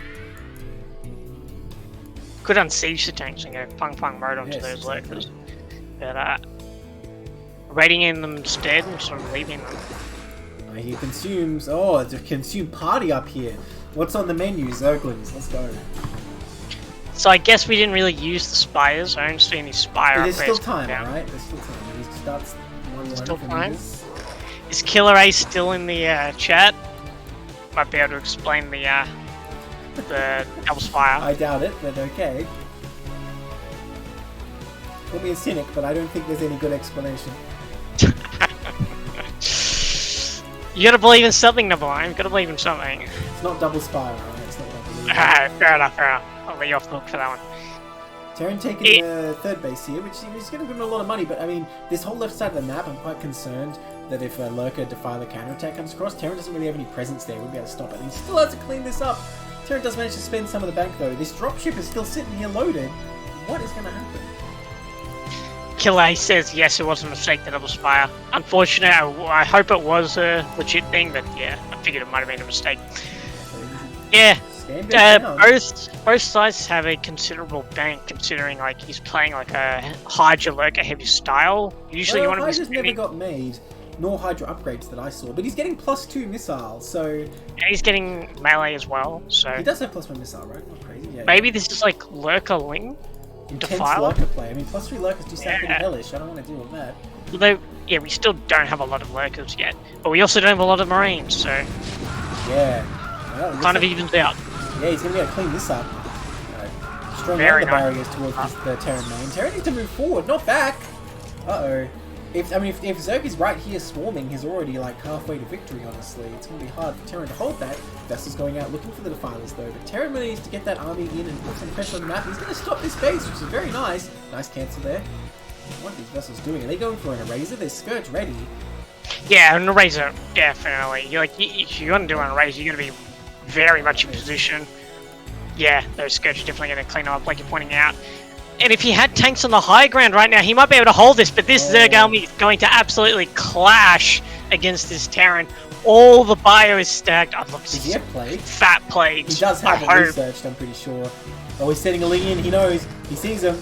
Do it, do it. Oh, it's a swarm, but still. Okay. Oh, Swarm's good. Alright, now here we go. Oh, that's a dropship. I think that was the full one too. Oh, this. So we don't have many lurkers here though. We're gonna get 2 lurkers. Okay, there we go. Does push him back. You know, all things considered, it could have gone a lot worse for the Terran, but it's still doing considerable damage. I mean, the Lurker's going to continue to march forward. Here comes reinforcements as well. Terran's back against the wall, and he sort of put it in there himself. A bit of a cloud bridge going on here in Neblime, but I don't think it's going to be enough, because I think the splash damage from the tanks is going to kill those borrowed Lurkers, especially if he puts his Marines on top. Die. Not all the tanks die. Yeah, you're right. Well, it's not really being targeted right now. I mean, I still think it's a great trade for Zerg. Killed a lot of bio heal. The fire bat's actually going to be crucial here, going to really help clean this up. Yeah. Although they're not attacking the one they need to. Okay, I mean, I guess Terran holds. And Zerg did lose this extra base, so you know what, maybe Terran doing so bad, but he really needs to get out on the map now. Now that he's fended that off, he needs to push forward, get some space. These Lings are just free money for these fire bats. Oh dear. Terran on +2 here, absolutely going to melt those. They will pull back. Yeah, definitely don't want to be throwing Lings at that, but yeah, now we're just throwing Lings at this when we should be conserving our... I mean, not bad. Not a bad play. Who wins now? Fire bats. Yeah, definitely. That was pretty great. Played great equalizer there. Few Marines up here getting cleaned up. Drop going down the natural though, doing really big damage. Oh damn! I think those Scourge did get cleaned up by these vessels or something. I didn't really see, but that's a lot of drones that just fell there. Dropshipping makes yeah, quite a bit of damage, and you actually need quite a lot of drones as well for this Hydra Lurker comp. Yeah. But yeah, I wouldn't really call this Hydra Lurker anymore either. He's not making Hydras, man. In fact, we're not making Hydras. We're not making Lurkers. This +2 missile Zergling comp. We're just flooding a lot of money for Zerg here, and unfortunately. But we're also flooding quite a bit of money for Terran's side too. Though we did step up our production. Yeah, Terran with a lot of barracks here. He's going to pump some stuff out. I mean, okay, look. If you have to pick between macroing and microing, macro is probably the superior choice, but you do need to get some space for yourself. Tenacious defense here, but no bunker. Tanks alone, not going to be able to pull this off. There's one Ling. Oh, no. Oh, He's actually going to clean up both tanks. That's pretty crazy. The SCV defense got it. Does he, though? Okay, alright. The best unit in the game. Or Plague. Oh, it could have been so much bigger. Got a few Marines there. Not bad, if you can keep the Defiler alive, might be able to. Do 100 damage to Defiler. Well, I mean... If he managed to keep the Defiler alive, might be able to get a fatter Plague off, but didn't quite get it. Oh, another base gets cancelled here. Those links are cleaned up. Smush is very strong with, like, these multitask drop plays. Yeah. Or, like, you know, running around the map. Very impressive player right now. Look at this right now. Oh no, the Marine. Oh, he's dead. Oh, is this another Eraser coming up? Although there's no base here. What is going on with this Defiler? Oh dear. I do like how we're using real offensive Defilers, but yeah, just don't quite have the control there. How are we now on 19 drones? What happened to... Oh, we must have built Did the main get dropped? I didn't see anything going there. I didn't quite see. I don't think so. Maybe there's a transfer that got intercepted. I'm so confused. I mean, someone in chat tell me what I missed. Or Killer Ace, you played this game, right? Did I miss another drop? I saw the one at the natural that killed quite a few, but that's all I saw. Steve wants to check arm upgrades for the Terran, I guess. Yeah, he's on 2-2, I'm pretty sure. Oh, 3-2 now. And Zerg only on 1-1. But +2 carapace not far away for Zerg. And this army doesn't really care about armor upgrades. They're going to get annihilated. Does pull back. Where are the fire bats when you need them? Oh, he goes to the Defiler. Not a bad try, but doesn't quite get it.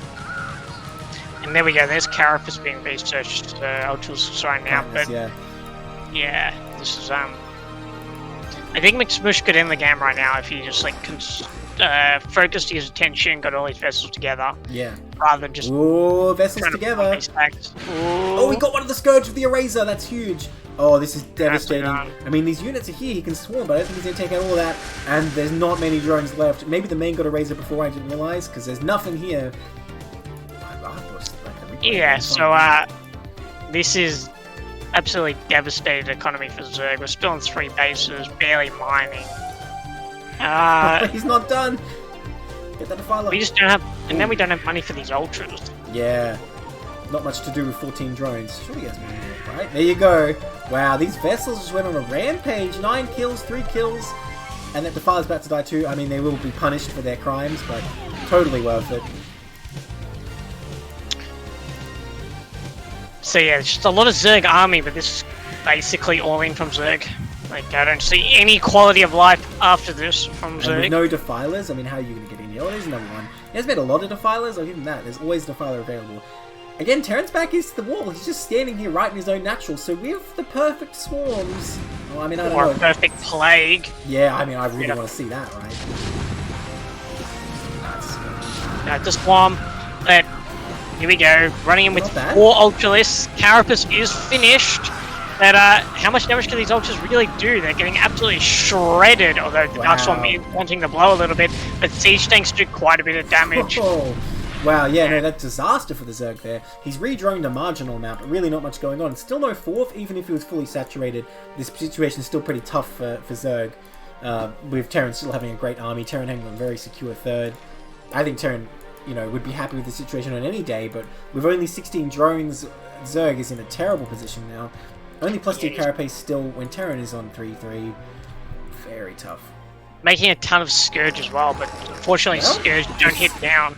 If only they did, can you imagine? Yeah, Zerg would never mind minerals again. Yeah, it's kind of scary thinking about it. But, yeah, like... Yeah, I like moving these Marines up, but can we move our whole army up and we'll sort of delete the Zerg? But we're sort of just blunting the blows still. Oh yeah, these Ultras are going to get destroyed if they go in there. They have to put they're just going to get shredded. I mean, even as it is, they took considerable damage just taking out that army out the ceiling. And Terran finally has a physics lab. Battle cruisers not being built just yet. In fact, he hardly has the supply to do it. But I think he's just starving the Zerg out at this point. Because he knows he's not going to break this defense. I mean, never mind the Dark Swarm. Apparently it doesn't even matter. Oh, and more Lings being sacrificed as well. If Zerg can't secure 4th, there's just nothing they can do. There's nothing yet. GG's called, and I think that's fair enough. Did I call it? Or did I call it? Mixed Mush could have ended the game, I think, earlier if he went a bit more aggro, but still blunting the blows of every single Zerg attack is a fair way to play. Well, like I was saying, you know, if you have to pick between macro and micro, even when Dark Swarm's threatening you, macro might be the superior choice.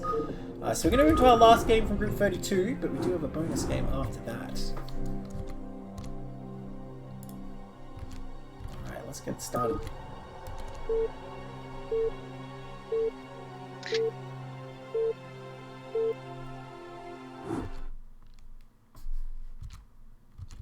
Alright, in the top left here, in the Navy, we have, I can't even read it, Killer Ace, of course Killer Ace, and the bottom left, in the red, we have SVA3, TVZ to end Group 32.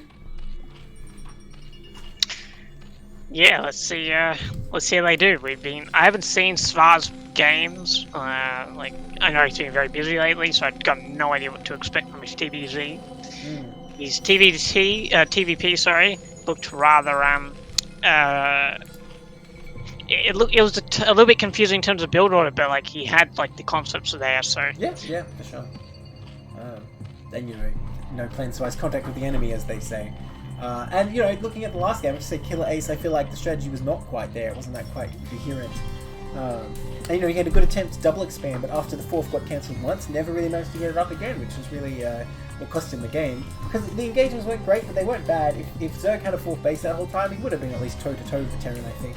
Now, look at this. Here's your low ground wall. You happy now? I'm very happy, but I think the barracks was in the wrong spot. He can live. He's good. He doesn't need to make Marines. Right. So, can you make it link-proof if it's down here and you do depot, the sort of like Mickey Mouse formation? No, you cannot. Damn. Not in this position. Yeah. Oh no. Yeah, not like that either. What? So, Depot's at the left, I mean. Yeah, Lings are just gonna flood in there. Not really much you can do. Pretty sure that Lings get like a 2% speed boost if they see that gap, just because it's so wide open. Yeah, at least, right? I get the dopamine, they're like, yes, yeah, let's that's go. Right. That's right. Well, I don't know, if I'm off racing Protoss and I see Terran doing that, I was like, alright, build the Zard. Killer Ace showing that he really likes going overpool over 12 hatch. Interesting. Well, it's a valid way to play for sure. And if Terran proxies, they'll sure regret it if you're doing that. Or yeah, A-Rex as well. It's like, stops all of those sort of shenanigans. Well, let's see if he gets a faster lair this time, because it was a lot stronger if you really go for like a fast meter or like a ton with it. Now look at this. Terran, neither depot position to stop Lings, but nonetheless, it is a sort of wall. Again, we're playing PvZ here. Wow, he actually gets the drone. That's pretty huge. We've got a 2-gap wall today. We'll see what we can do with that. Hatch 3, I think. I think you can also get in on the very... Yeah, I think that's also... But even a 3-gap wall is better than no wall, because if you have... Like, it doesn't help you initially, but if you get enough Marines... Well, like, okay. It's still, he's hunting the Overlord. That's what he's doing here. Now, the Lings are coming, though, so this... I don't know if this is going to work out. This might actually be a problem if... oh, well, hang on. Is he even going to get it? He's not microing these Marines right now. He's going to come down the ramp. I think he can kill it, but the problem is the Lings are on the way. SCV distracting them, actually. That's going to be huge. I think this Overlord's going to fall. I think the SCV's got a chew toy and he's distracting the Lings. Now the 2 SCVs will kill the hatchery. Looks like the Marines just want to fight, which actually might be the right call. They can take this on. In fact, Killer kind of taking this a bit lightly. I realise now he's supply blocked, so how is he going to defend himself? The Marine's a bit far away, unfortunately, to actually get to these bunkers, but I mean, I don't know. This still looks very dicey for Zerg. Oh, it does cancel that. Yeah, it's very dicey, and yeah, we got supply blocked quite heavily, and we pulled the Lings back for defense, but I mean, these 4 Marines could absolutely nuke this mirror line unless we control our drones properly, but we are losing drones left, right, and center. 2 drones going down, probably more to go. Nice 3.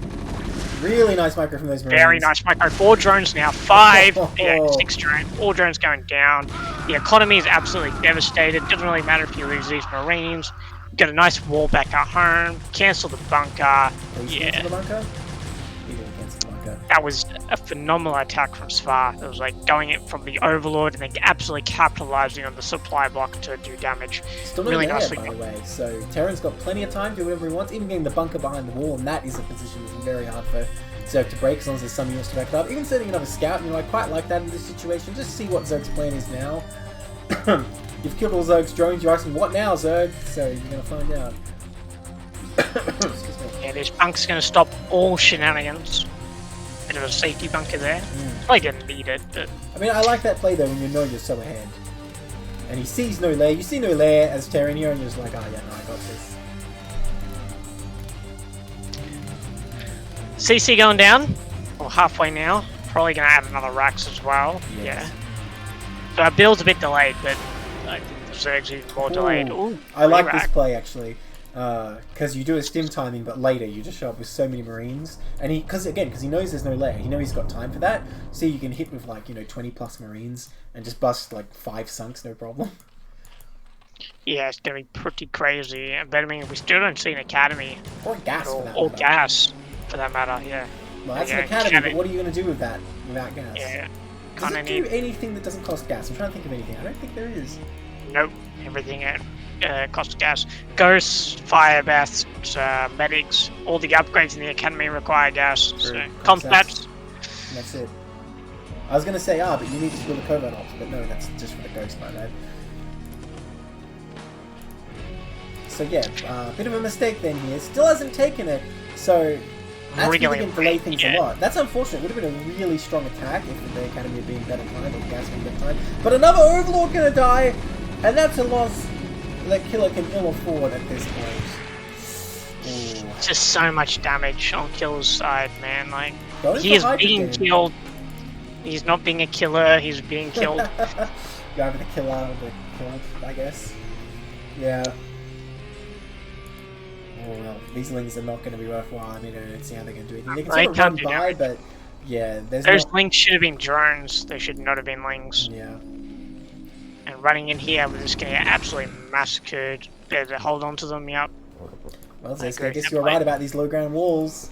It's pretty huge. They're pretty good, man. And having the barracks forward paid off. What is this Marine doing? Oh no. Go home! No, you can't take him! Oh my god. Well, he got a couple shots. That's less to the Marine. Well, the Marine no more. Straight. Yeah. There you go. So yeah, Lurk aspect's been researched on 3-hatch again. We really do like that 3-hatch Lurker, do we? We do not like using Vitas. Yeah, but it's going to be so late. Even with this delayed gas, if Terran wants to hit full Lurker, they easily can, I think. I mean, it just makes the attack so much scarier now. Yes. I mean, if you can get sunks with Lurkers, you'll hold, but then, like, Terran's just gonna laugh and, like, start building outside your natural, probably. Yeah, like the Barisu style with the bunkers and turrets up there. Yeah. But honestly, Barisu took over now, like, he just starts spamming bunkers. Yeah. That should be a thing, we just save games and give them to Barisu, see what happens. See what happens, yeah. But here we are, where with, like you said, the massive Marine force out because of that third Rax. Lurker's going to be in time, because Terran didn't really bother to move across the map, so Zerg can continue. But what now? That's the question.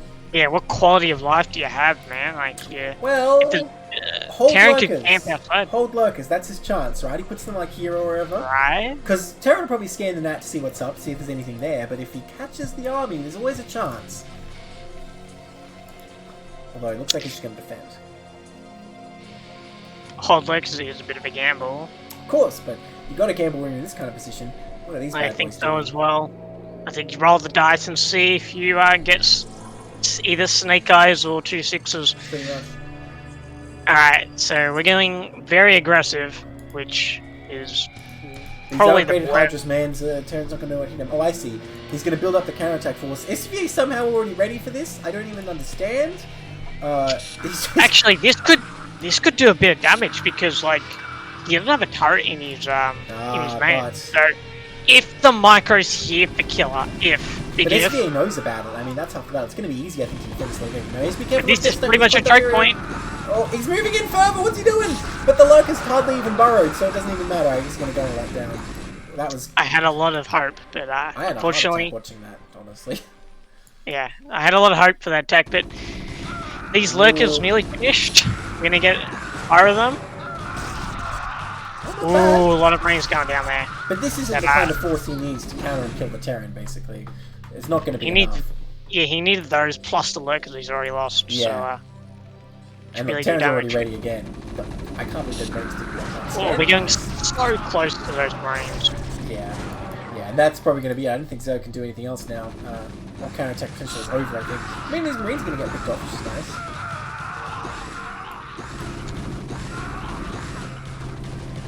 Look at the production tab. Terran making so many different things. Zerg literally just making Zerglings right now. Yeah, it's just...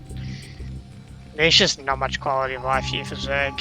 I mean, they need it... the only way is to double expand and hope and get lucky, and Terran's scanning everything for bases. And he's like, yeah, no, if I just hold this, I'll win.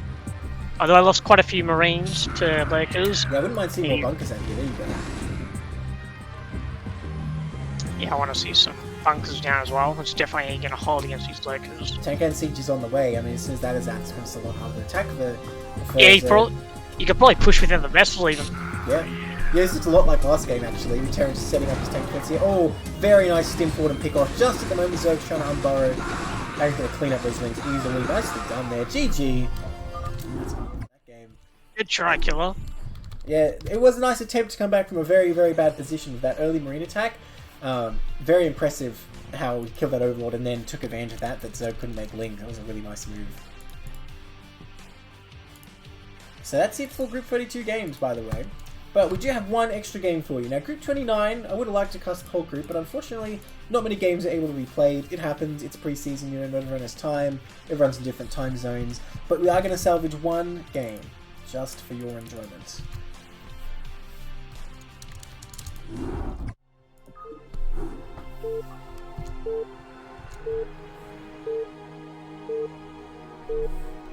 Game type free-for-all. That's a spicy one for sure. Alright, in the top right, in the orange, we have Sniper. And in the bottom left, in the purple, we have... Okay, well, how do you read that? T-O-Q-Q. But it's an AKA, of course. Just let me check what the actual name was. It was Launch. So this is Launch down here. And this is Sniper. Yeah, go on, Zesky. Give me your best attempt to read that. I'm not even going to try, man. That's your best attempt? Is not even trying? Dang. That's alien to me. Okay, fair His enough. name's Launch, that's good enough for me. Okay. If I didn't know his name was Launch, I'd call him like Eye Man, like because he's got like face going on with like that extra eye to the side. Yeah, I think it's meant to be a fist, but it does kind of look like that, huh?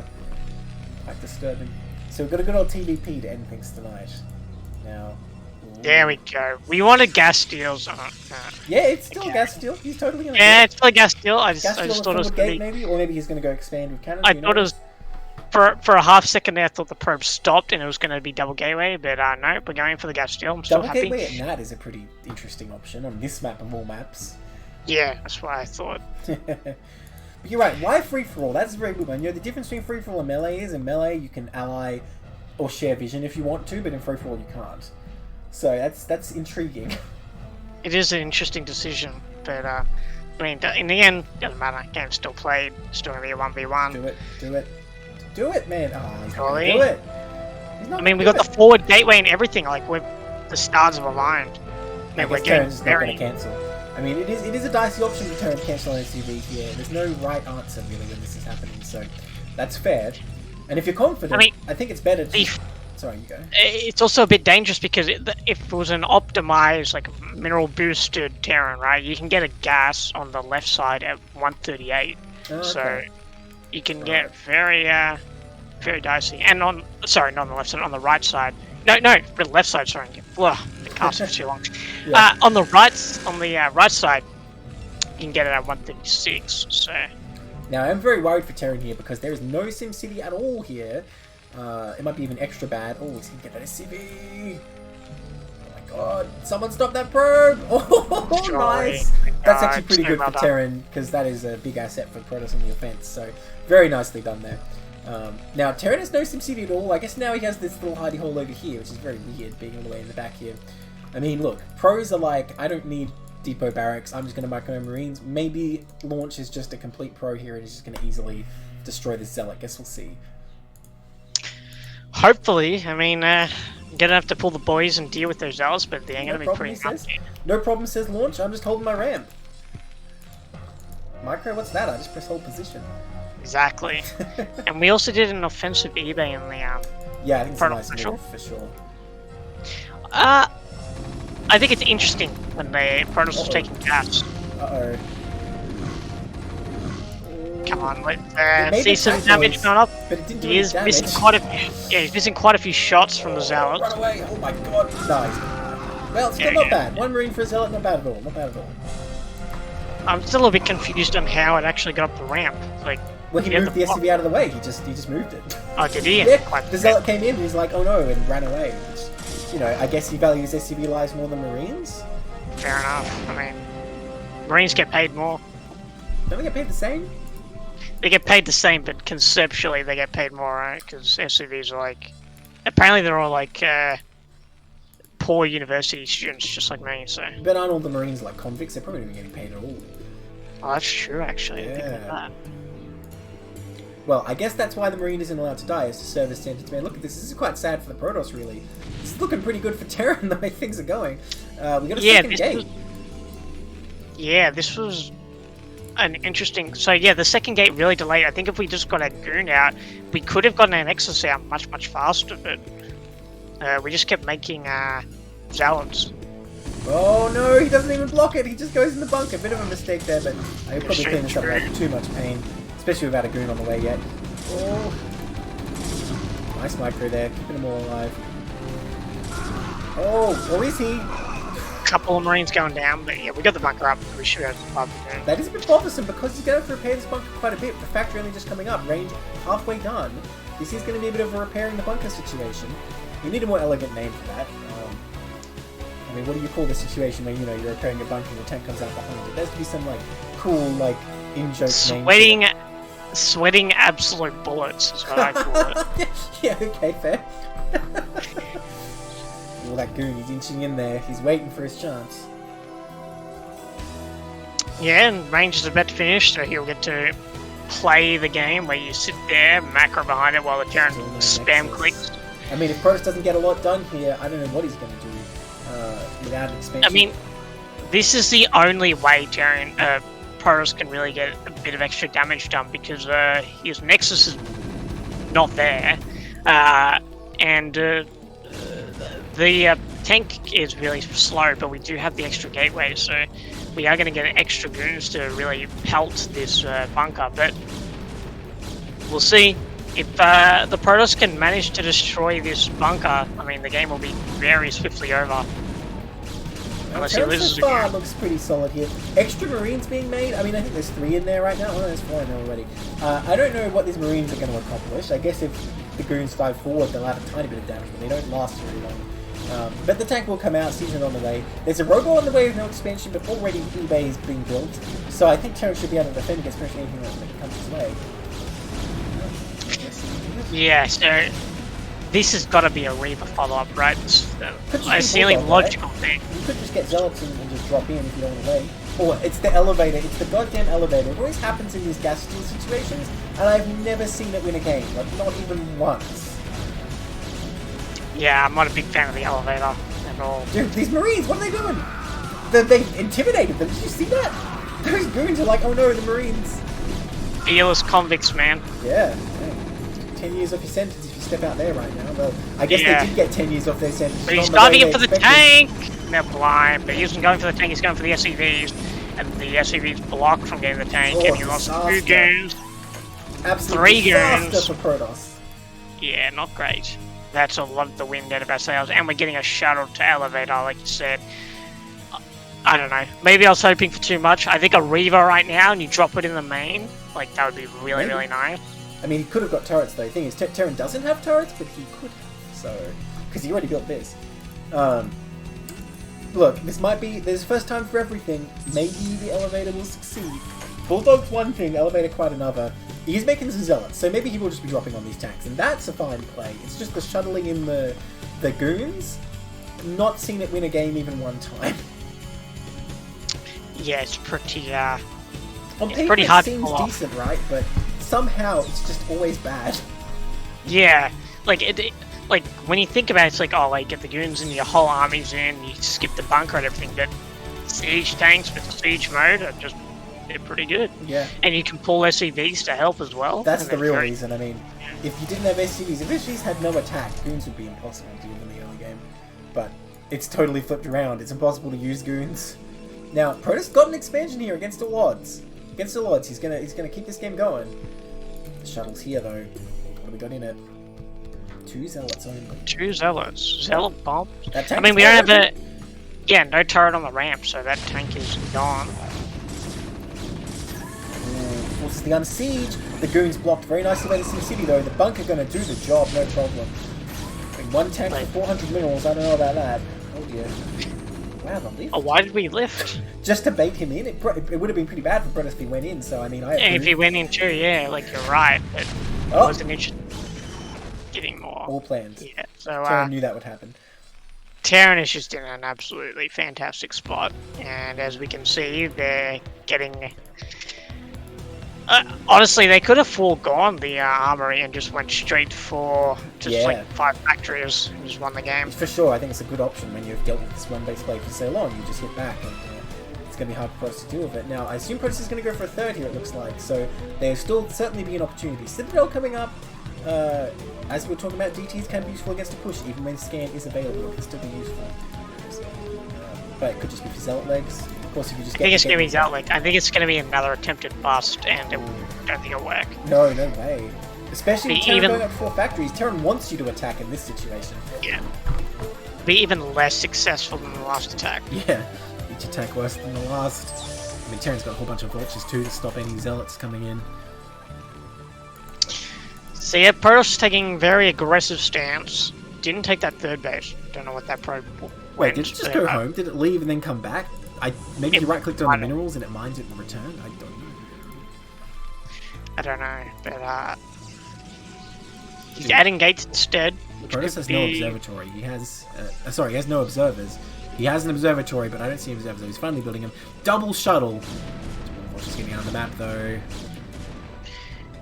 So yeah, we're just absolutely gearing for an attack, and as Terran slowly just gets into a position where they could just absolutely bring everything down on the Protoss. It's just a really good position. Extra gates are added, which is probably more useful than a Nexus. That's probably the right call, because one goon probably not going to stand up to these. It would not, no. So it's very nicely done. But playing mines outside the main, the natural rather, very nicely done. Yeah, so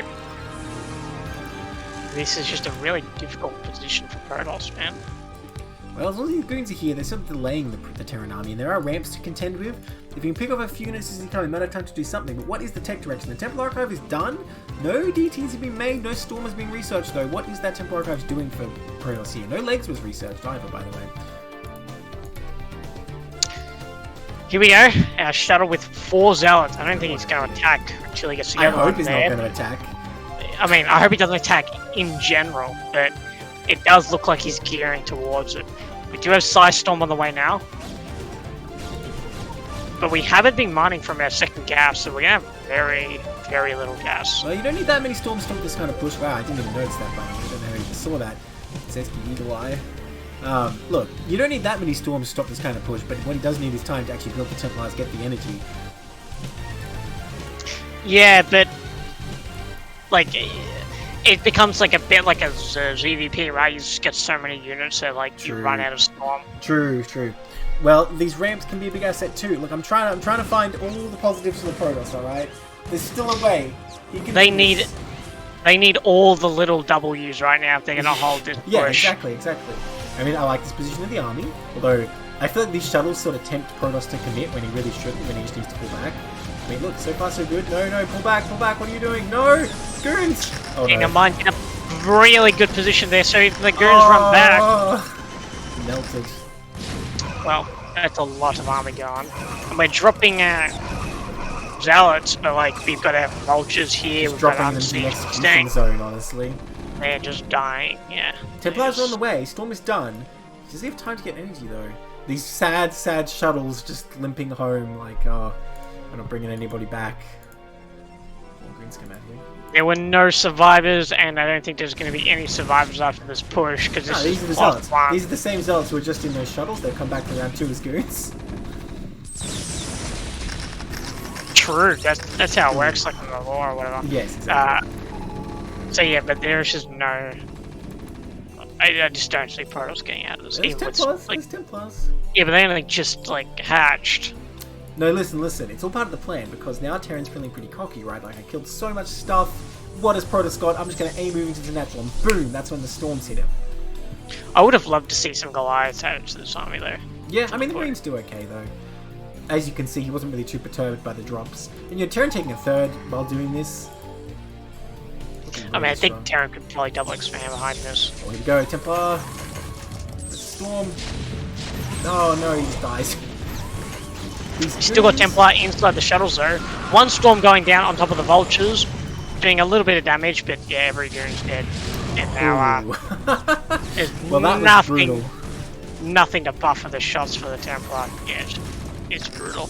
Yeah. Still this pylon wall, just buying a few seconds. Actually, Bolt's going to do that apparently.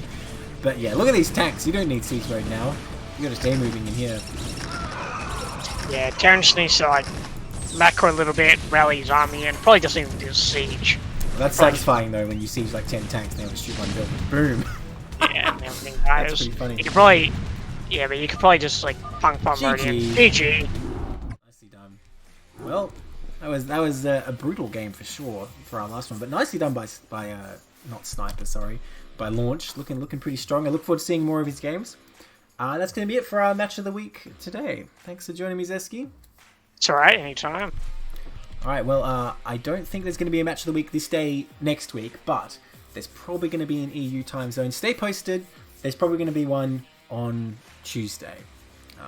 But I can promise nothing. But have a very good holiday, everyone. Yeah, Merry Christmas, everyone. You won't hear from me until the New Year, so Happy New Year as well. That's going to be it for us. Good night, everybody. Peace.